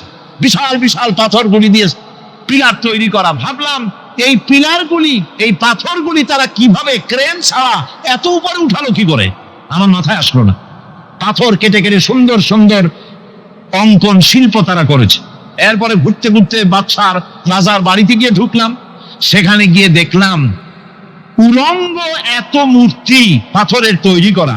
পাথর কেটে কেটে দেওয়ালে যৌন মিলনের এমন কোন অশ্লীল ছবি নাই যা তারা সেখানে তৈরি করে নাই। উলঙ্গ মূর্তি আর উলঙ্গ যৌন মিলনের অসংখ্য ছবি দিয়ে এই এলাকা ভরা। তখন আমি বুঝলাম আল্লাহর গজব হওয়ার কারণটা কি, এই শহরটা মাটির নিচে হরপ হয়ে যাওয়ার কারণটা কি। আল্লাহ পাক জেনা ব্যভিচার যে দেশে বেশি হয় আল্লাহ পাক বরদাস্ত করেন না। দুশ্চরিত্র যে দেশের মানুষ দুশ্চরিত্র হয়ে যায়, জেনা ব্যভিচার বেশি হতে থাকে, আল্লাহ হরপ করে দেন, গজব দেন। এই গজব এক এক সময় এক এক রকমের হয়ে আসে। কখনো মাটির নিচে দাবায় দেন, কখনো মহামারী, কোন দেশে কলেরা, কোন দেশে জলোচ্ছ্বাস, কোথাও ভূমিকম্প, আর সর্বশেষ এই জেনা ব্যভিচারের জন্য আল্লাহ পাকের চূড়ান্ত এই যৌনতার অশ্লীলতার জন্য চূড়ান্ত গজব বর্তমান বিশ্বের জন্য এইডস। আল্লাহ পাক এই গজব দিয়েছেন। বন্ধুগণ, আমি সেই জায়গা, আমি সেখানে যা দেখলাম যে আল্লাহ পাক পাহাড়গুলিকে কিভাবে উড়াবেন, এটা অস্বীকার করার কোনো উপায় নাই। বিশ্বাস তো করতামই, তবে হযরত ইব্রাহিম আলাইহিস সালাম যেমন বলেছিলেন, রব্বি আরিনি কাইফা তুহিল মাউতা, আয় আল্লাহ তুমি মরাকে জিন্দা করবা কেমনে? আল্লাহ পাক বলেন, আওয়ালাম তুমিন, তুমি বিশ্বাস করো না? ইব্রাহিম আলাইহিস সালাম বললেন, বালা, অবশ্যই বিশ্বাস করি, ওয়ালাকিন লিয়াতমাইন্না কলবি, যদি চোখে দেখতাম তাহলে আমার অন্তরাত্মা খুব ঠান্ডা হতো। আল্লাহ রাব্বুল আলামিন চোখে দেখায় দিলেন জিন্দা কেমনে মুর্দা হবে, মুর্দা কেমনে জিন্দা হবে, আল্লাহ দেখায় দিলেন। পাহাড় উড়ায় দিবেন আল্লাহ রাব্বুল আলামিন একথা কলিজার মধ্যে তার উপর ঈমান বিশ্বাস, কিন্তু আল্লাহ চোখে দেখাইছেন, ঈমান আরো মজবুত হয়েছে, যা ছিল আরো মজবুত হয়েছে। সুবহানাল্লাহ। আল্লাহর ভয়তে কলিজা কেঁদেছে। আমি পাহাড়ের উপরে কেঁদেছি, যার যার হয়ে কেঁদেছি। বন্ধুগণ, আল্লাহ সুবহানাহু ওয়া তাআলা এই জন্য বলেছেন কুল সিরু ফিল আরদ, আমার জমিন ঘোরো, ভালো করে দেখো, কাইফা কানা আকিবাতুল মুকাজ্জিবিন, মহাসত্যকে যারা অস্বীকার করেছে তাদের পরিণতি আমি কি করে দিয়েছি, এগুলি চোখে ভালো করে তাকায় দেখো। আমার বন্ধুগণ, সুতরাং এই পৃথিবীর অবসান হবে, এই পৃথিবী ধ্বংস হবে, এই পৃথিবী চূড়ান্ত ভাবে শেষ হয়ে যাবে। হ্যাঁ, আরেকটি কথা বলতে হয়, সেটা হচ্ছেই যে এই রোম থেকে আরেকটু দূরে 900 মাইল দূরে হচ্ছে সিসিলি। 900 মাইল দূরে, সেখানে এই সিসিলি মুসলমানেরা শাসন করেছিল 350 বছর। সেই সিসিলিতে রয়েছে 360টা মসজিদ মুসলমানদের করা। সমস্ত মসজিদগুলি আজ তালা বন্ধ, একটা মসজিদও খোলা নাই। সেখানকার মুসলমানেরা ওয়াজ শুনতে এসেছিল রোমে। আমি তাদের জন্য পরামর্শ দিয়েছি যে গভর্নমেন্টের কাছে তোমরা দাবি জানাও যে অন্তত একটা মসজিদের দরজা আমাদের জন্য খুলে দাও। রোমের অবস্থানরত প্রবাসী বাংলাদেশি মুসলমানেরা আমাকে বলেছে, তাদের অনেকের বাড়ি চট্টগ্রামেও আছে, আমাকে বলেছে তাদের চোখে পানি আসছে বলার সময় যে চিরমের তাফসীর মাহফিল যখন আসে ওই যেটা কামতে থাকে যাওয়ার জন্য। তো যাওয়া তো সম্ভব না এত দূর থেকে, আমাদের সালাম বলে দিবেন যত লোক আসবে, আর আমাদের জন্য দোয়া করতে বলবেন যেন এই রোমের ভিতরে আমরা ইসলামের আদর্শের ভিত্তিতে আমরা যেন চলতে পারি। আপনারা দোয়া করুন তাদের জন্য। ভাইরা আমার, এই পৃথিবী একদিন পরিসমাপ্তি ঘটবে এবং আল্লাহর দরবারে আমাদেরকে উঠতে হবে এবং সেখানে আমাদের বিচার হবে। সেখানে আমাদের কি হবে? বিচার হবে। আল্লাহ পাক বিচারটাকে নির্ভুল করার জন্য, সঠিক করার জন্য প্রত্যেকের গলায় আমলনামা ঝুলায় রাখছে, এখানে রেকর্ডের ব্যবস্থা করা হয়েছে। আল্লাহ পাক বলছেন ওয়া কুল্লু ইনসানিন আলজামনাহু তাইরাহু ফি উনুকি ওয়া নুখরিজু লাহু ইয়াওমাল কিয়ামাতি কিতাবান ইয়ালকাহু মানশুরা। আল্লাহ পাক বলেন প্রত্যেকের ভালো মন্দ কর্মফল, কর্মলিপি আমি তার গলায় ঝুলায় রেখেছি। কিয়ামতের দিন সে নিজের কাছে স্পষ্ট সব দেখতে পারবে, কোনো জিনিস বাদ পড়বে না। তার গলায় তার আমলনামা ঝুলানো আছে, সব রেকর্ড হতেছে। আমরা যা করছি সবগুলি রেকর্ড হয়ে যাচ্ছে। বর্তমান বিজ্ঞানীরা আবিষ্কার করেছে যে মানুষের শরীরের ভিতরে ডিএনএ আছে, রক্তের ভিতরে ডিএনএ, এটা একটা কোড। মানুষের রক্তের ভিতরে ডিএনএ আছে। যেমন তার ব্রেনের ভিতরে কতগুলি কোষ আছে, এক একটা কোষ এক এক ধরনের কাজ করে, অনুরূপ ভাবে তার শরীরের ভিতরে রক্তের ভিতরে ডিএনএ আছে। এই ডিএনএটা কি? এই ডিএনএটা হচ্ছে, এই ডিএনএ একটা কম্পিউটারের মতো কাজ করতেছে। লোকটা কি করবে, কোথায় যাবে, সে ভালো হবে মন্দ হবে কি হবে, সব তার ডিএনএর মধ্যে রেকর্ডকৃত আছে। এটা বোঝার জন্য একটা সুন্দর দৃষ্টান্ত দেওয়া যায়। যেমন এই কাগজটাকে আপনারা মনে করুন একটা গাড়ির একটা ব্লুপ্রিন্ট, একটা গাড়ির ব্লুপ্রিন্ট। এখানে লেখা আছে গাড়ি কিভাবে তৈরি হবে। এই কাগজটা নিয়ে ঘরের মধ্যে রেখে দিলেন। এখন এই কাগজটা থেকেই অটোমেটিক গাড়ির উইন্ডো তৈরি হলো, শিল তৈরি হলো, গাড়ির বডি তৈরি হলো, চেসিস তৈরি হলো, টায়ার তৈরি হলো, ইঞ্জিন তৈরি হলো, ব্যাটারি তৈরি হলো, পেট্রোল নিল, আর কোন রকমের ড্রাইভার ছাড়াই গাড়ি চলতে আরম্ভ করলো। এই কথাটা যদি মনের মাথার মধ্যে আনতে পারেন যে এটা কিভাবে হইতে পারে, এতে লেখা অনুযায়ী যেভাবে হওয়া যদি সম্ভব হয়, অনুরূপ ভাবে মানুষের রক্তের ভিতরে ডিএনএ এর আবিষ্কার করেছে। এর ভিতরে মানুষের ভালো মন্দ, কোথায় যাবে কি করবে, সবকিছুর মধ্যে রয়েছে। কোরআনে কারীমে আল্লাহ রাব্বুল আলামিন, আমি গত বছর বলছিলাম যে বিজ্ঞানের আবিষ্কার যত বাড়বে কোরআন বোঝা মানুষের জন্য তত সহজ হবে। সুবহানাল্লাহ। কোরআন বোঝা মানুষের জন্য তত সহজ হবে। সুতরাং মানুষের গলার সাথে আল্লাহ পাক বলছেন যে একটা আমলনামা আমি ঝুলাই দিয়েছি তার গলার সাথে, সে যা করতেছে ওখানে সব লিপিবদ্ধ হচ্ছে। কম্পিউটারাইজড, কম্পিউটারের মতো এগুলি সব গ্রহণ করতেছে। এগুলি কিয়ামতের দিন তার সামনে হাজির করা হবে। কিয়ামতে যখন আমলনামা তার সামনে দিয়ে বলা হবে, ইকরা কিতাবাকা কাফা বিনাফসিকাল ইয়াওমা আলাইকা হাসিবা। তাকে বলা হবে নিজের কর্মলিপি নিজেই পড়ো, আজ তুমি তোমার নিজের হিসাব নিতে যথেষ্ট।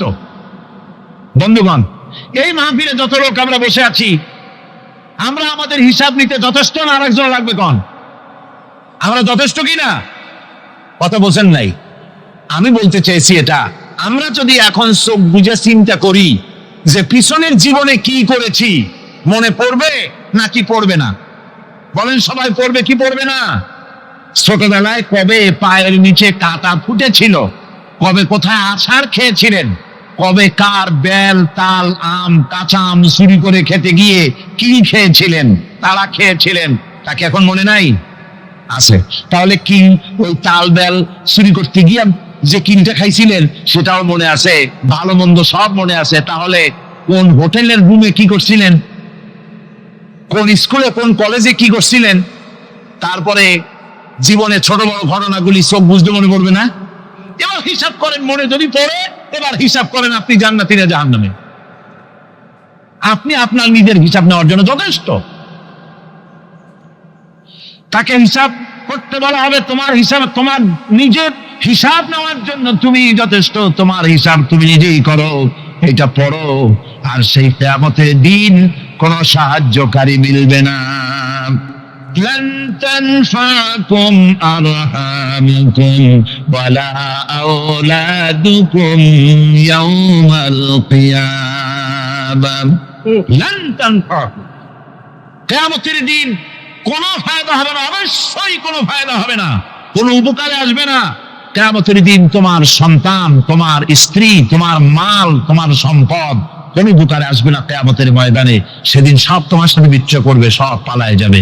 সেখানে উৎকোষেরও কোনো কারবার নাই যে ঘুষ টুস দিয়া, ফেরেশতাদের কোন রকম বুঝবাজ দিয়া, আলাদা কোনো সোনাগলি পথ দিয়া একেবারে ফুট করে ভেস্তে চলে যাবেন, এমন কোনো সুযোগ নাই।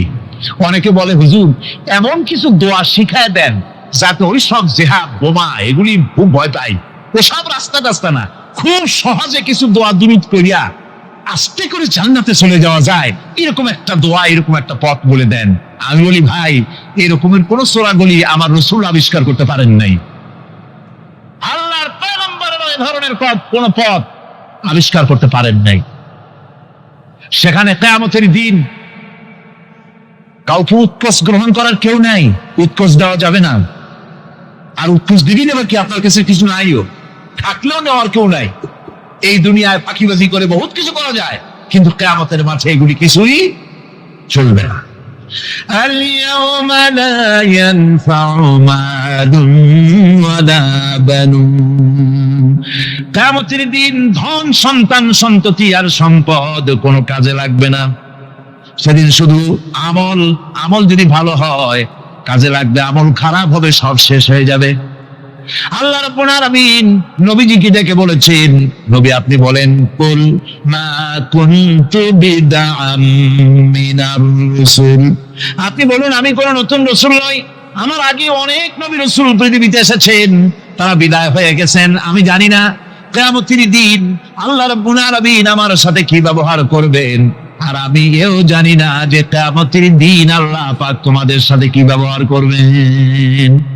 এই আয়াত নাযিল হওয়ার পর আল্লাহর হাবিব তার মেয়েকে ডাকলেন, জামাইকে ডাকলেন, নাতিদেরকে ডাকলেন, আহলে বাইতদেরকে ডাকলেন, আর বললেন, ও আমার মেয়ে, কলিজার টুকরা ফাতেমা গো, শোনো, কেবলমাত্র আয়াত নাযিল হয়ে গেল, আল্লাহ পাক আমাকে শোনাচ্ছেন কিয়ামতের দিন আমি জানি না আমার সঙ্গে কি ব্যবহার করা হবে, আর এও জানি না যে তোমাদের সাথে কি ব্যবহার করা হবে।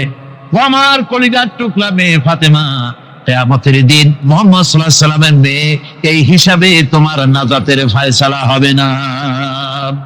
ও আমার কলিজার টুকরা নাতি হাসান আর হোসেন, কিয়ামতের দিন মুহাম্মদ সাল্লাল্লাহু আলাইহি ওয়াসাল্লামের নাতি হিসাবে ফয়সালা হবে না। ও আমার জামাই হযরতে আলী, কিয়ামতের দিন আমার জামাই হিসাবে নাজাতের ফয়সালা হবে না। আমল যদি ভালো হয় ফয়সালা ভালো হবে, জান্নাতে চলে যাবে। আমল যদি খারাপ হয়, কার নাতি কার জামাই দেখা হবে না। সুবহানাল্লাহ। কঠিন কিয়ামতের মাঠ। এই পরকালের বিশ্বাস যদি কলিজার মধ্যে ঢোকে, মানুষ ভালো হয়ে যাবে। কোন সুবহানাল্লাহ। আপনারা কোন মানুষের চরিত্র ভালো কি পুলিশে বানাইতে পারবে? আপনাদের দৃষ্টিতে পারবে? কথার জবাব যে দিলেন না। পুলিশে কি মানুষের চরিত্র ভালো বানাইতে পারবে? পুলিশের চরিত্র ভালো বানাবে কেডা? সেটাই তো কথা। মানুষের চরিত্র যাতে ভালো থাকে, মানুষের যেন খারাপ কাম না করে, সেজন্য পুলিশ। পুলিশ যাতে খারাপ কাম না করে, সেজন্য আরো একটা ডিপার্টমেন্ট আছে না? তারা যাতে খারাপ কাজ না করে, সেজন্য আর একটা আছে। এন্টি করাপশনের আবার এন্টি করাপশন আছে, তার উপর আবার এন্টি করাপশন আছে। এন্টিটার অভাব নাই। সুতরাং পুলিশ দিয়া, বিডিআর দিয়া, আর্মি দিয়া মানুষের, দেশের, জাতির চরিত্র ভালো বানানো যায় না। রাসূলুল্লাহ এ দিয়ে বানান না, এটা ইসলামের নিয়ম নয়। পুলিশ দিয়া, আর্মি দিয়া দেশের মানুষের চরিত্র ভালো বানানো যায় না। চরিত্র ভালো বানানো যায় কেবলমাত্র পরকালের ভয় দিয়া। কি কিসের ভয় দিয়া? ওই যে মক্কার জীবনে ওই সমস্ত মানুষগুলি যারা চুরি করত, ডাকাতি করত, জেনা করত, বদমাশি করত, যারা শয়তানি করত, যারা মানুষকে খুন করত, এই মানুষগুলি এত ভালো হয়ে গেল, যারা চুরি ছেড়ে দিল, ডাকাতি ছেড়ে দিল, জেনা ব্যভিচার ছেড়ে দিল, এত ভালো হয়ে গেল, পৃথিবীর মধ্যে সেরা মানুষ তারা হয়ে গেলেন। জোরে বলেন সুবহানাল্লাহ। নবীর সাহাবীরা পৃথিবীর শ্রেষ্ঠ সন্তান, নবীর সাহাবীরা পৃথিবীর সেরা মানুষ, তাদের চাইতে সেরা মানুষ নবীদের পরে আর কেউ হতে পারে না। জোরে কোন সুবহানাল্লাহ। নবীর পরে পৃথিবীতে শ্রেষ্ঠ মানুষ কারা? সাহাবায়ে কেরাম রিদওয়ানুল্লাহ তাআলা আলাইহিম আজমাইন। ওনারা তো কুফরের মধ্যে ছিলেন, শিরকের মধ্যে ছিলেন, চুরি, ডাকাতি, জেনা, ব্যভিচার এমন কোন পাপ নাই যা করা হয়নি। তারপরে যখন আল্লাহর নবীর কাছ থেকে তাওহীদ, রিসালাত ও আখিরাতের দাওয়াত পেলেন, কি সোনার মানুষ এক একজন হয়ে গেলেন। সুবহানাল্লাহ। যারা ছিলেন নারীর সতীত্বের জম, তারা হয়ে গেলেন নারীর সতীত্বের পাহারাদার। যারা মানুষের মাল চুরি করত, ডাকাতি করত, তারা রাতভর মানুষের মালের পাহারা দিল, মানুষের রক্তের পাহারা দিল। সুবহানাল্লাহ বিহামদি। রক্ত সম্পদের পাহারা দিল। রাসূল বললেন, খায়রুল কুরুনে কারনি, সর্বশ্রেষ্ঠ যুগ তো আমার যুগ। বন্ধুগণ, এরপরে একটা জীবন আসবে ওই কিয়ামতের ময়দানে। এই পরকালের বিশ্বাসটা গুরুত্বপূর্ণ ব্যাপার। আমাদের সব কিছুর হিসাব দেওয়া লাগবে। আল্লাহ পাক বলেন, ইন্নাস সামআ ওয়াল বাসারা ওয়াল ফুআদা কুল্লু উলাইকা আনহু মাসউলা। নিঃসন্দেহে মানুষের শ্রবণ শক্তি, দর্শন শক্তি এবং তার অন্তঃকরণের কল্পনা সম্পর্কে আল্লাহ রাব্বুল আলামিনের কাছে জিজ্ঞাসিত হতে হবে। কান দিয়া কি করেছিল, চোখ দিয়া কি করেছিল, মুখ দিয়া কি করেছিল, হাত দিয়ে কি করেছিল, সবকিছুর জবাব আল্লাহ রাব্বুল আলামিনের কাছে দিতে হবে। সবটার জবাব দিতে হবে, কোনো কিছু বাদ যাবে না। এমনকি মনের ভিতরে যে কল্পনা আমরা করি, এই কল্পনার হিসাবও আল্লাহর দরবারে দিতে হবে।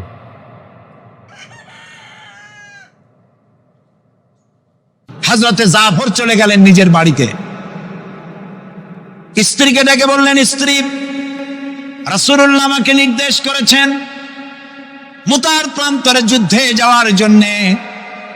আমি চলে যাব, তোমার কাছে বলতে এলাম। রাসূলুল্লাহ নির্দেশ না করলে বলতেও আসতাম না। আমি যদি শহীদ হয়ে যাই, আমি যদি আর না ফিরি, আমার সন্তানগুলিকে আমার রাস্তায়ও, এই রাস্তায়, দ্বীনের রাস্তায় তাদেরকে তৈরি করবে। স্ত্রী বলছেন, হে আমার স্বামী, রাসূলুল্লাহ নির্দেশ করেছেন জিহাদের ময়দানে যাওয়ার জন্য।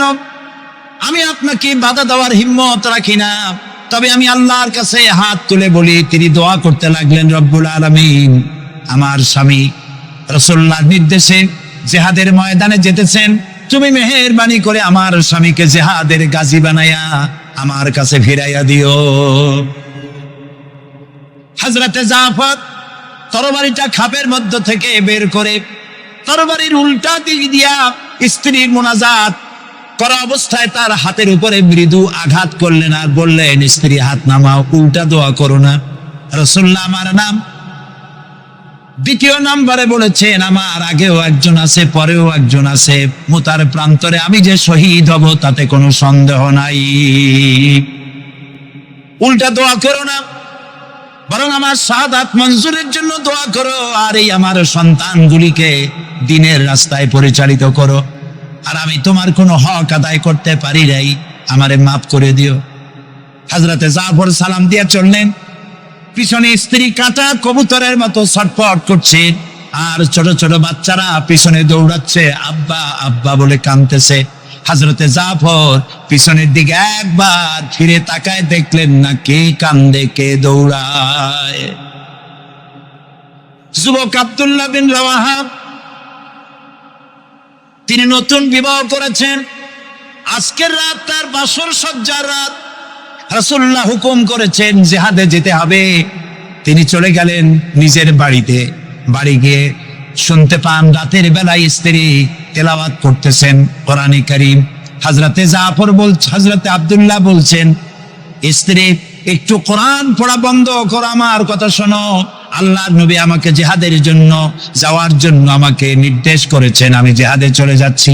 তোমার সঙ্গে বিবাহ হয়েছিল, আমি তোমার কোনো হক আদায় করতে পারি নাই, এজন্য আমারে তুমি মাফ করে দিও। স্ত্রী বলল, প্রাণের স্বামী, আমি শুনেছি এই মদিনায় আপনি সুপুরুষ, এক সুদর্শন যুবক, প্রাণ ভরে একবার দেখতেও পারি নাই। আপনি একবার আমার রুমের ভিতরে আসেন, আপনার চেহারাটা আমি একটু দেখে নেই। স্বামী বললেন, আমি তোমার রুমে ঢুকবো না, আমি তোমার রুমের ভিতরে যাব না, আমি এখনই যুদ্ধে রওনা করব।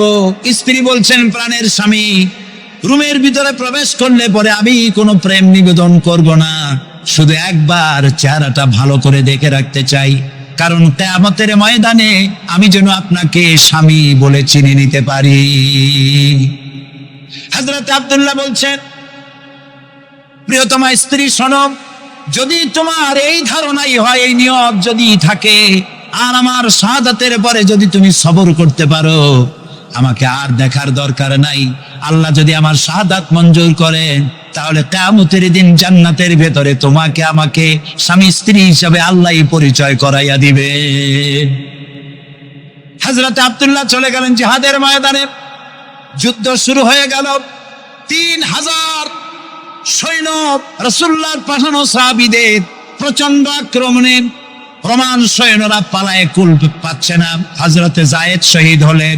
হযরতে জাফর, তার ডান হাত কাটা গেল, তার বাম হাত কাটা গেল, এবার ঝুলন্ত, হাত কাটা, পা কাটা, এই অবস্থায় তিনি পড়ে আছেন। হযরতে আব্দুল্লাহ বিন রাওয়াহা, তিনি ছুটে গেলেন তরবারি ধরার জন্য, তিনি ছুটে গেলেন ইসলামের পতাকা ধারণ করার জন্য। কাছে গিয়ে দেখেন কে যেন পতাকা উঁচু করে রেখেছে।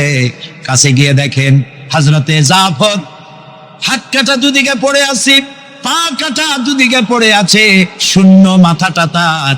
হযরতে জাফরের শূন্য মাথা ইসলামের পতাকা ধরে কামড়ে ধরে উঁচু করে রেখে দিয়েছে।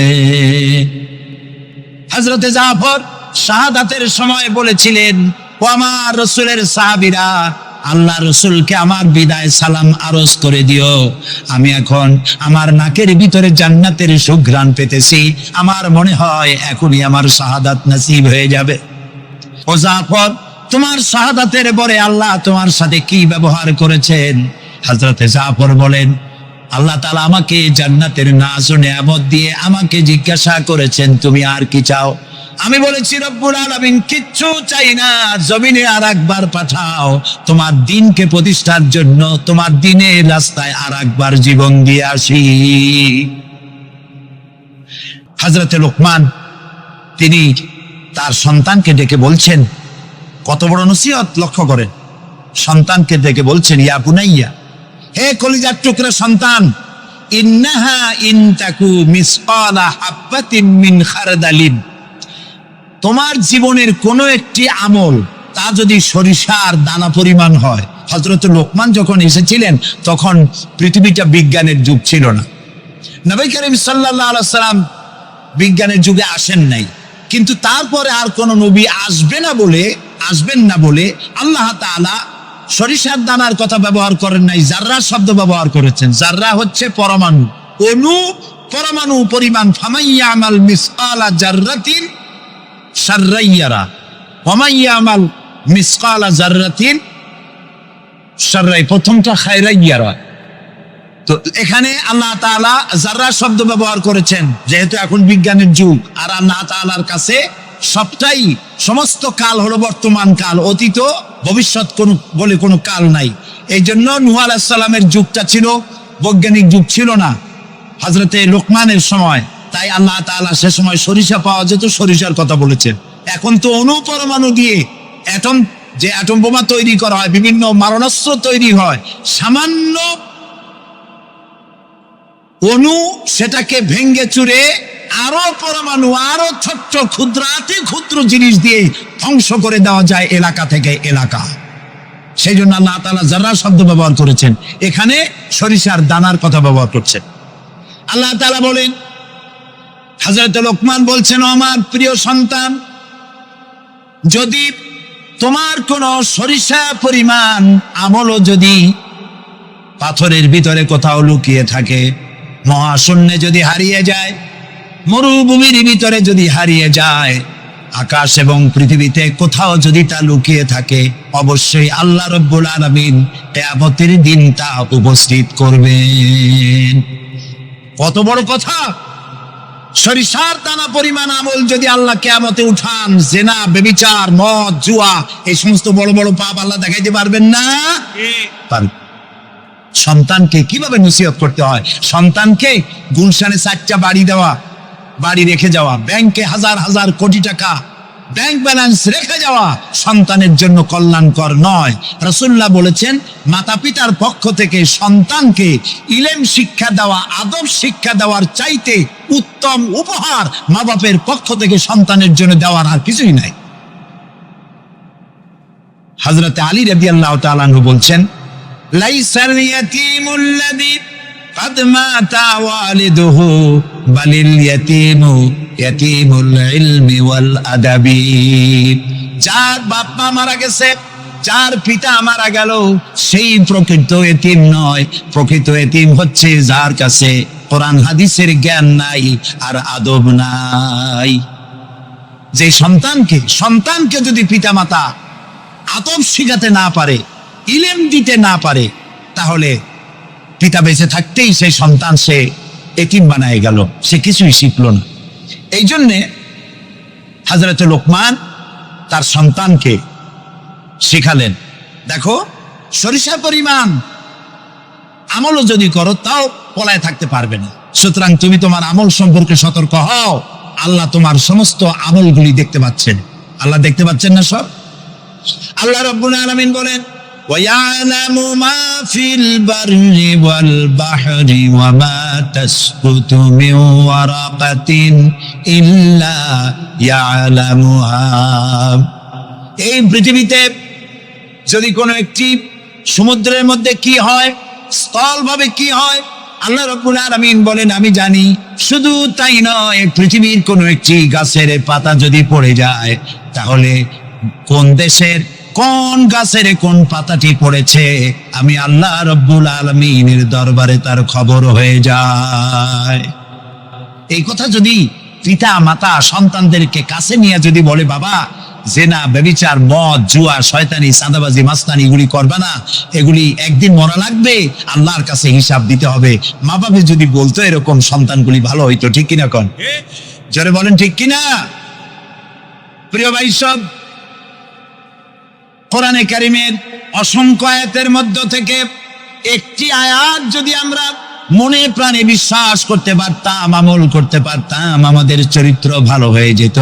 আল্লাহ রাব্বুল আলামিন বলেন, মা ইয়াকুনু মিন নাজওয়া সালাসাতিন ইল্লা হুয়া রাবিউহুম ওয়ালা খামসাতিন ইল্লা হুয়া সাদিসুহুম। আল্লাহ তাআলা বলেন, শোনো, যেখানে তোমরা 3 জনে মিলে পরামর্শ করো, 3 জনে মিলে যেখানে পরামর্শ করো, মনে করো ওখানে তোমরা 3 জন নও, চতুর্থ আর এক সত্তা সেখানে আছে, নাম কি তার? বলেন, ওয়ালা খামসাতিন ইল্লা হুয়া সাদিসুহুম, যেখানে 5 জন তোমরা পরামর্শ করো সেখানে ষষ্ঠ আর এক সত্তা আছে, তার নাম কি? আল্লাহ। ওয়ালা আদনা মিন যালিকা ওয়ালা আকসারা ইল্লা হুয়া মাহুম আইনামা কানু। এর থেকে সংখ্যায় যদি কম হও, এর থেকে সংখ্যায় যদি বেশি হও, তুমি যেখানে আমি আল্লাহ সেখানে। সুবহানাল্লাহ। প্রিয় ভাই সব, এই যত বোমাবাজি হয়, গ্রেনেড বাজি হয়, কোনো না কোনো জায়গায় পরামর্শ হয় না, হয় না? পরামর্শ হয়। শেখ বেলাল উদ্দিন খুলনার দৈনিক সংগ্রামের প্রতিনিধি ছিলেন। আজকের পত্রিকা দেখতে পেলাম তাকে হত্যা করার জন্য পরামর্শ হয়েছিল এবং সেখানে খুনিকে 1.5 লক্ষ টাকা পুরস্কার দিয়ে 20,000 টাকা অগ্রিম করা হয়েছিল। এরকম একজন ভালো সাংবাদিককে হত্যা করার জন্য পরামর্শ করা হলো। বেলালের নাম যখন মনে আসলো, দোয়া করি আল্লাহ তাআলা বেলালকে, হযরতে বেলাল রাদিয়াল্লাহু তাআলা আনহুর সঙ্গী করে জান্নাতের মধ্যে জায়গা করে দিও। যেখানে বসে এই পরামর্শটা করা হলো, কিবরিয়া একজন অর্থনীতিবিদ, দেশের একজন গুণী ব্যক্তি, তাকে হত্যা করার জন্য যেখানে পরামর্শ হয়েছিল, 21শে অগস্ট গ্রেনেড হামলা করার জন্য যেখানে পরামর্শ করা হয়েছিল, সেখানে 3 জন হোক 5 জন হোক, যারাই পরামর্শ করেছিল, তাদের যদি জানা থাকতো যে আল্লাহ রাব্বুল আলামিন এই অনুষ্ঠানে তিনি দেখতে পাচ্ছেন এবং শুনতে পাচ্ছেন, তাহলে এত বড় মারাত্মক পশুর কাজ তারা করতে পারত না। হযরতে লোকমান তিনি তার সন্তানকে একেবারে বাচ্চা অবস্থায় বুঝায় দিলেন, হে আমার ছেলে, কলিজার টুকরা, ছোট্ট একটি সরিষার দানা পরিমাণ আমলও যদি করো, ওইটা গোপন থাকবে না, আল্লাহ তাআলা উঠায় নেবেন। সুবহানাল্লাহ। তুমি দেখতে পাবে সে আমল। প্রিয় উপস্থিতি, যুবকদের বলি, তরুণদের বলি, তরুণী আজকে আমাদের টার্গেট। তরুণরা আসো ইসলামের দিকে। তোমাদেরকে যারা লাঠিয়াল বাহিনী হিসাবে ব্যবহার করে, এদের মুখে থুতু নিক্ষেপ করে বেরিয়ে আসো, রাসূলের কাতারে শামিল হয়ে যাও। যে পথে যাচ্ছ জাহান্নামের পথ, আমরা ডাকি তোমাদেরকে জান্নাতের দিকে। সুবহানাল্লাহ। প্রিয় ভাই সব, আমি আপনাদের খেদমতে আরজ করব, হযরতে লোকমানের এই 3য় নসিহতের শেষ অংশটি করেই আমরা আপনাদের সামনে যে কথা বলতে চাই তা হলো, হযরতে লোকমান বলছেন, ওয়া'মুর বিল মারুফি ওয়ানহা আনিল মুনকার, ভালো কাজের আদেশ দাও, অন্যায় কাজ থেকে মানুষকে বিরত রাখো। সুবহানাল্লাহ বলেন, সবাই বলেন সুবহানাল্লাহ। ভালো কাজের আদেশ দাও। ভালো কাজের আদেশ দেওয়া। আজকে হলো মুহররম মাস, আজকে কি? আর মাত্র 1 দিন পরে আশুরা হবে। হযরত ইমাম হোসাইন এবং তার সাথী সঙ্গী শাহাদায়ে কারবালার জন্য আমরা দোয়া করব। আমরা আমাদের মা বাবার জন্য দোয়া করব। এটা দোয়া কবুলের আজকের শুক্রবার ছিল। সুবহানাল্লাহ। প্রিয় ভাই সব, এত বড় বিশাল মাহফিল জীবনে আরেকটা পাবো, কোন নিশ্চয়তা আছে কি?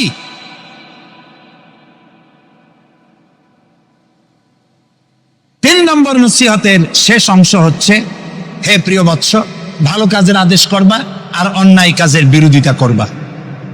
ভালো কাজের আদেশ আমরা এখন ভুলে গেছি, করি না। অন্যায় কাজ থেকেও মানুষকে ফিরায় রাখি না। অন্যায় চোখের সামনে হয়, তাও আমরা প্রতিবাদ করি না। এই প্রতিবাদী কণ্ঠ হতে হবে আমাদের। রাসূলুল্লাহ বলেছেন, মান রা মিনকুম মুনকারান ফালিয়ুগাইয়িরহু বিয়াদি ফাইন লাম ইয়াস্তাতি ফাবিলিসানি ফাইন লাম ইয়াস্তাতি ফাবিকলবি ওয়া যালিকা আযফুল ঈমান। আমাদের কার কতটা ঈমান আছে তা পরিমাপ করার একটা থার্মোমিটার আছে। আপনারা জানেন, জ্বর মাপে যে যন্ত্র দিয়া, সেটাকে কি বলা হয়? থার্মোমিটার। দুধ মাপে, অর্থাৎ দুধের মধ্যে পানি না পিওর দুধ, তা মাপার জন্য একটা যন্ত্র আছে না, ওইটাকে কি বলে? ল্যাক্টোমিটার। এরপরে আবহাওয়া পরিমাপ করার জন্য, বৃষ্টি হবে কি হবে না ইত্যাদি পরিমাপের জন্য একটা যন্ত্র আছে, সেটার নাম কি? ব্যারোমিটার। প্রত্যেকটা জিনিস মাপার এরকম যন্ত্র আছে। ঈমান মাপারও একটা হাদিস আছে। সুবহানাল্লাহ। ঈমানটা ফার্স্ট ক্লাস, সেকেন্ড ক্লাস আর থার্ড ক্লাস, এটা মাপার একটা হাদিস আছে। সেই হাদিসটা আমি পড়ে ফেলেছি আগেই। রাসূলুল্লাহ বলছেন, তোমাদের মধ্যে যদি কেউ শরীয়ত বিরোধী কাজ কেউ দেখতে পাও, 2 হাতে বাধা দাও। কি দিয়ে বাধা দাও? বলেন জোরে।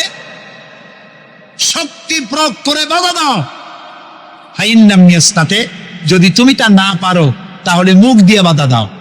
ফাইন লাম ইয়াস্তাতে, যদি তাও না পারো অন্তরে অন্তরে ঘৃণা করো। তবে অন্তরে অন্তরে ঘৃণা করে চুপ করে বসে থাকলে হবে না, মনে মনে ঘৃণা করে হোমওয়ার্ক করতে হবে।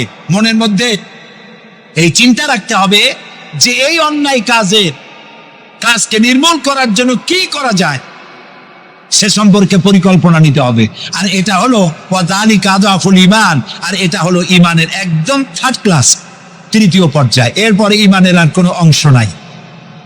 হযরত লোকমান বলছেন ওয়াসবির আলা মা আসাবাক, এরপরে তুমি সবর ইখতিয়ার করবে। সবর, ধৈর্য। ভালো কাজের আদেশ, অন্যায় কাজের নিষেধ, এর মধ্যে সবরের কথা আসলো কেন? সবরের কথা আসলো এই জন্য যে আপনি যখনই মানুষের ভালো কথা বলবেন তখনই আপনার মানুষে গালি দিবে, মন্দ কথা বলবে। ইসলামের দাওয়াত দিবেন, বলবে যে মৌলবাদী, ঠিক কিনা? এখন তো কিছু দল আছে আমাদের দেশে মৌলবাদ আর সাম্প্রদায়িক ছাড়া আর কিছু চোখেই দেখে না, খালি কয় মৌলবাদ মৌলবাদ মৌলবাদ মৌলবাদ। সাম্প্রদায়িক কি সাম্প্রদায়িক হয়েছে? মৌলবাদ কি হয়েছে? ইসলাম পালন করলে, নামাজ রোজা করলে যদি মৌলবাদ হয়, তাহলে যারা গালি দেয় ওরা যদি নামাজ পড়ে তো ওরাও তো মৌলবাদী। সাম্প্রদায়িক কি হয়েছে? কেন সাম্প্রদায়িক করেন? বাংলাদেশে কি সাম্প্রদায়িকতা বলতে কিছু আছে? এই দেশেও যদি বলে সাম্প্রদায়িক সম্প্রীতি নাই, তাহলে সাম্প্রদায়িক সম্প্রীতি আছে কোন দেশে? ওই দেশের নামটা আমরা শুনতে চাই। বাংলাদেশ পৃথিবীর অন্যতম শ্রেষ্ঠ সাম্প্রদায়িক সম্প্রীতির একটি উজ্জ্বল দৃষ্টান্ত বহন করে চলছে এই বাংলাদেশ। আমরা 1947 সনে একবার স্বাধীন হয়েছি, আবার 71 সনে পূর্ণাঙ্গ স্বাধীনতা লাভ করেছি, ঠিক না ভাই? ওই একই 47-এ ভারতও স্বাধীন হয়েছে, আমরাও স্বাধীন হয়েছি। আমাদের দেশে 47 থেকে নিয়ে এই পর্যন্ত সাম্প্রদায়িক দাঙ্গা, কমিউনাল রায়ত, ধর্মীয় মারামারি, হিন্দু মুসলমানে সাম্প্রদায়িক মারামারি, খুনাখুনি হয়েছে বলেন? হয়ে থাকলে কোথায় হয়েছে বলেন? হয়েছে কোথাও? হয়নি। আর যে ভারত আমাদের প্রতিবেশী, 1947 থেকে এ পর্যন্ত সাম্প্রদায়িক দাঙ্গা হয়েছে সে দেশে 20,000 বারেরও বেশি। সেটা নিয়ে কোনো মাথা ব্যথা নেই, সমস্ত মাথা ব্যথা আমাদের দেশ নিয়ে। এইখানে খালি কয় সাম্প্রদায়িক। নামাজ যদি পড়ে, লোকেরা নামাজ পড়ে, রোজা রাখে, ইসলামের কথা বলে, সাম্প্রদায়িক মৌলবাদ, এইসব কথা বলিয়া মানুষকে আর ধোকায় ফেলা যাবে না ইনশাআল্লাহ। এখন মানুষ অনেক জাগ্রত। এই যে সন্ত্রাস, আলহামদুলিল্লাহ বলেন ওয়াকুল্লা ইনসানিন আলজামনাহু তাইরাহু ফি উনুকি ওয়া নুখরিজু লাহু ইয়াওমাল কিয়ামাতি কিতাবান ইয়ালকাহু মানসুরা ওয়াকুল্লা ইনসানিন আলজামনাহু তাইরাহু ফি উনুকি। আমি প্রত্যেক মানুষের কর্মকে তার গ্রীবা লগ্ন করে দিয়েছি। এই যে গলা, এই গলার কাছে একটা ঘুটলির মতো, একটা সিম কার্ডের মতো এইখানে আমি রেখে দিয়েছি। কোথায়? গলায়। কে বলতেছেন এ কথা? এই ঘুটলির ভিতরে তুমি যা করতেছ সব লিপিবদ্ধ হচ্ছে। সুবহানাল্লাহ বলেন। এখন বলতে পারেন অদৃশ্য এই ঘুটলি, এটা তো দেখি না, এটা কে বলতেছেন? আমি কিন্তু দেখতে পাচ্ছি না। আপনারা দেখেন নাকি? কেউ দেখেন না। হাত দিয়ে ধরে দেখেন, পান নাকি? ধরাও যায় না, দেখাও যায়। আল্লাহ বলছেন আছে, তাহলে বিশ্বাস করতে হবে। এর ভিতরে সব রেকর্ড হয়ে যাচ্ছে। আপনি বলবেন এতটুকুন ঘুটলির মধ্যে, তাবিজের মধ্যে আমার সারা জীবনের সব কথার সব কাজ ঢোকে কেমনে লেখা? তাহলে পাল্টা প্রশ্ন করি, আপনার মোবাইলের সিম কার্ডে এত ফোন নাম্বার, এত ইমেল, এত কি বলে, এত টেক্সট, এত কিছু, আপনার আরো কি জানি আছে, মেসেজ দেওয়াটা হাবিজাবি আছে না, অনেক কিছু বুঝছি সুদ্ধা, এগুলো কেমনে হয়? ছোট্ট একটা সিম কার্ডের মধ্যে কেমনে হয়? শত টেলিফোন নাম্বারের মধ্যে ঢুকে যায়। আমার একটা টেলিফোন দিয়ে মোবাইল দিল, কোথা থেকে দিল? লিসবন। কোথায়? কি আন্দাজে কয় অস্ট্রেলিয়া? লিসবন হচ্ছে পর্তুগালের রাজধানী। পর্তুগালের রাজধানী, সেখানে প্রোগ্রাম ছিল, ওরা আমাকে একটা মোবাইল দিল। এটি যে কত ফাংশন আল্লাহ ভালো জানে, আমি এখনো শিখতে পারিনি এত ফাংশন এতটুকু একটা মোবাইলের মধ্যে।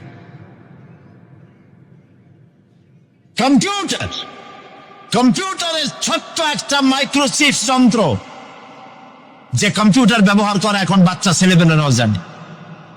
এটা একটা পৃথিবীর বিস্ময়। এই কম্পিউটার, আপনি যান ব্যাংকে, কম্পিউটারের ছোট্ট সেই মাইক্রোচিপসের মধ্যে সারা চট্টগ্রামের সমস্ত মানুষের টাকা লেনদেন, ট্রানজেকশন, এর যা কিছু আপনি করেছেন সব কিছুর হিসাব এখানে রয়েছে, আছে না? তাহলে এতটুকু একটা মাইক্রোচিপসের মধ্যে এত সহস্র কোটি কোটি টাকার হিসাবপত্র, লেনদেন, এই ছোট্ট জিনিসের মধ্যে ঢুকাবার মতো জ্ঞান মানুষের মাথায় দিছে কে? বলেন কে? সেই আল্লাহই তো গলায় ঝুলায় রাখছে। তাহলে এটা সম্ভব না? সম্ভব কি না? সম্ভব। এখন এই কথাগুলি বলে আল্লাহ মানুষের ক্ষতি করছেন না উপকার করছেন? উপকার করেছেন। এইটা যদি আমার বিশ্বাসে থাকে যে আমার গলার কাছে এরকম একটা সিম কার্ড আছে, একটা সিম আছে মোবাইলের মতো, এটা মনে করেন মোবাইলের একটা সিম গলায় ঝুলানো আছে, এটা সব উঠতেছে, যা বলেন তাই ওঠে, যা করেন তাই ওখানে লেখা হয়। সুবহানাল্লাহ। এই বিশ্বাস যদি আমার হয়, আমি ভালো মানুষ হয়ে যেতে পারবো। সুবহানাল্লাহ বলেন। আমি খারাপ কাজ করতেই পারবো না। এই জন্য আল্লাহ পরকালের এই কথাগুলি কোরআনে কারীমের মধ্যে এত বেশি করে বলেছেন। মানুষের চরিত্রবান হওয়ার জন্য আল্লাহর ভয়, পরকালে বিশ্বাস, এর থেকে বড় ওষুধ পৃথিবীতে আর নাই। সব লেখা হচ্ছে, মানুষ বিশ্বাস করে না, এ হলো মূল কথা। যতক্ষণ মাহফিলে থাকে কেমন লাগে? এই যে বসে আছেন ঘন্টার পর ঘন্টা, কেমন লাগে? কোন বেহেশতের মতো। বাড়ির কথা মনে আছে এখন? বউর কথা মনে ওঠে? ছেলে মেয়ের কথা মনে ওঠে? সুবহানাল্লাহ কইতে ইচ্ছা করে না? মাজালিসুল ইলম হিয়া রাওদাতুম মিন রিয়াদিল জান্নাহ। এখানে ইলম আলোচনা করা হচ্ছে, কোরআন আলোচনা করা হচ্ছে। এটা তো রজবালি প্যারেড ময়দান নয়, এটা জান্নাতের টুকরা হয়ে গিয়েছে। বেহেশতের বাগানে বসে আছেন। বেহেশতে মানুষেরা দুনিয়ার কথা চিন্তা করবে না।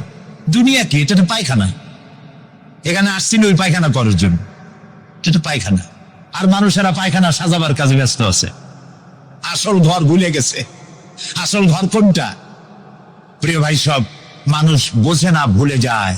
সিগারেটের প্রত্যেকটা প্যাকেটে লেখা থাকে ইহা স্বাস্থ্যের জন্য ক্ষতিকর, তারপরেও কি টানা টানে দেখছেন? বিশ্বাস করেন, গাছ হয়ে গেছে। এই আমলনামা তৈরি হচ্ছে, হঠাৎ করে কিয়ামতে বানায় দেওয়া হবে না। আপনার আমার বডির সাথে লাগানো ওই সিম কার্ডে সব লেখা হয়ে যাচ্ছে। কিয়ামতের দিন এগুলি হাতে দেওয়া হবে, আর আল্লাহ তাআলা বলবেন, ইকরা কিতাবাকা কাফা বিনাফসিকাল ইয়াউমা আলাইকা হাসিবা। ইকরা কিতাবাক, তাকে বলা হবে এবার তুমি পড়ো। কাফা বিনাফসিকাল ইয়াউমা আলাইকা হাসিবা, তোমার এই কিতাব পড়ো, আর তোমার এই হিসাব গ্রহণ করার জন্য কিতাবটা ভালো করে পড়ো। তোমার নিজের হিসাব নেওয়ার জন্য তুমি নিজেই যথেষ্ট। তুমি দোজখে যাবা না বেহেশতে যাবা, তুমি নিজেই সিদ্ধান্ত নাও কোথায় যাবে। তোমার নিজের কি করছিলা এখন তুমি দেখো। এই জন্য আমি বলি মাঝে মধ্যে, আমরা এখনো হিসাব করতে পারি এখানে বসে। আমাদের কি হওয়া উচিত? ছোটবেলার কথা মনে আছে? নাই? মনে নাই? এই যে স্কুল থেকে পলাইছিলেন, তারপরে 2 দিন পর স্কুলে গিয়ে হাজির হয়েছেন। মাস্টার জিজ্ঞেস করলো গতকাল আসো নাই কেন? তখন বললেন মা বলেছেন আবার নাকি পেটে ব্যথা হয়েছিল। এইসব স্কুল ফাঁকি দেওয়া, মার খাওয়া, মানুষের বাড়ির লিচু খাইতে গিয়ে চুরি করিয়া কিল খাওয়া, এইসব ছোট ছোট কথা মনে পড়লে এখনো হাসি পায়। এসব কথা মনে আছে না? ছোট ছোট কথা, ছোট ছোট কথাগুলি যদি মনে থাকে তাহলে কোন হোটেলে, কোন বাগানে, কোথায়, কোন পাপ করেছেন তা মনে নাই? এখন নিজে হিসাব করেন, জায়গা কোথায় হওয়া উচিত, পাপ করেছেন কত, ভালো কাজ করেছেন কত, নিজে হিসাব করে দেখেন কোন দিকে যাবেন। আমরা নিজেরাই যথেষ্ট হিসাবের জন্য। আল্লাহ তাই বলবেন কিয়ামতের দিনে, তোরা কিতাবা, তোমার কিতাব তুমি পড়ো, তোমার হিসাব নেওয়ার জন্য তুমিই যথেষ্ট। আহারে, আল্লাহ রাব্বুল আলামিন বলেন, وأشرقت الأرض بنور ربها ووضع الكتاب وجاء بالنبيين والشهداء بينهم بالحق وهم لا يظلمون।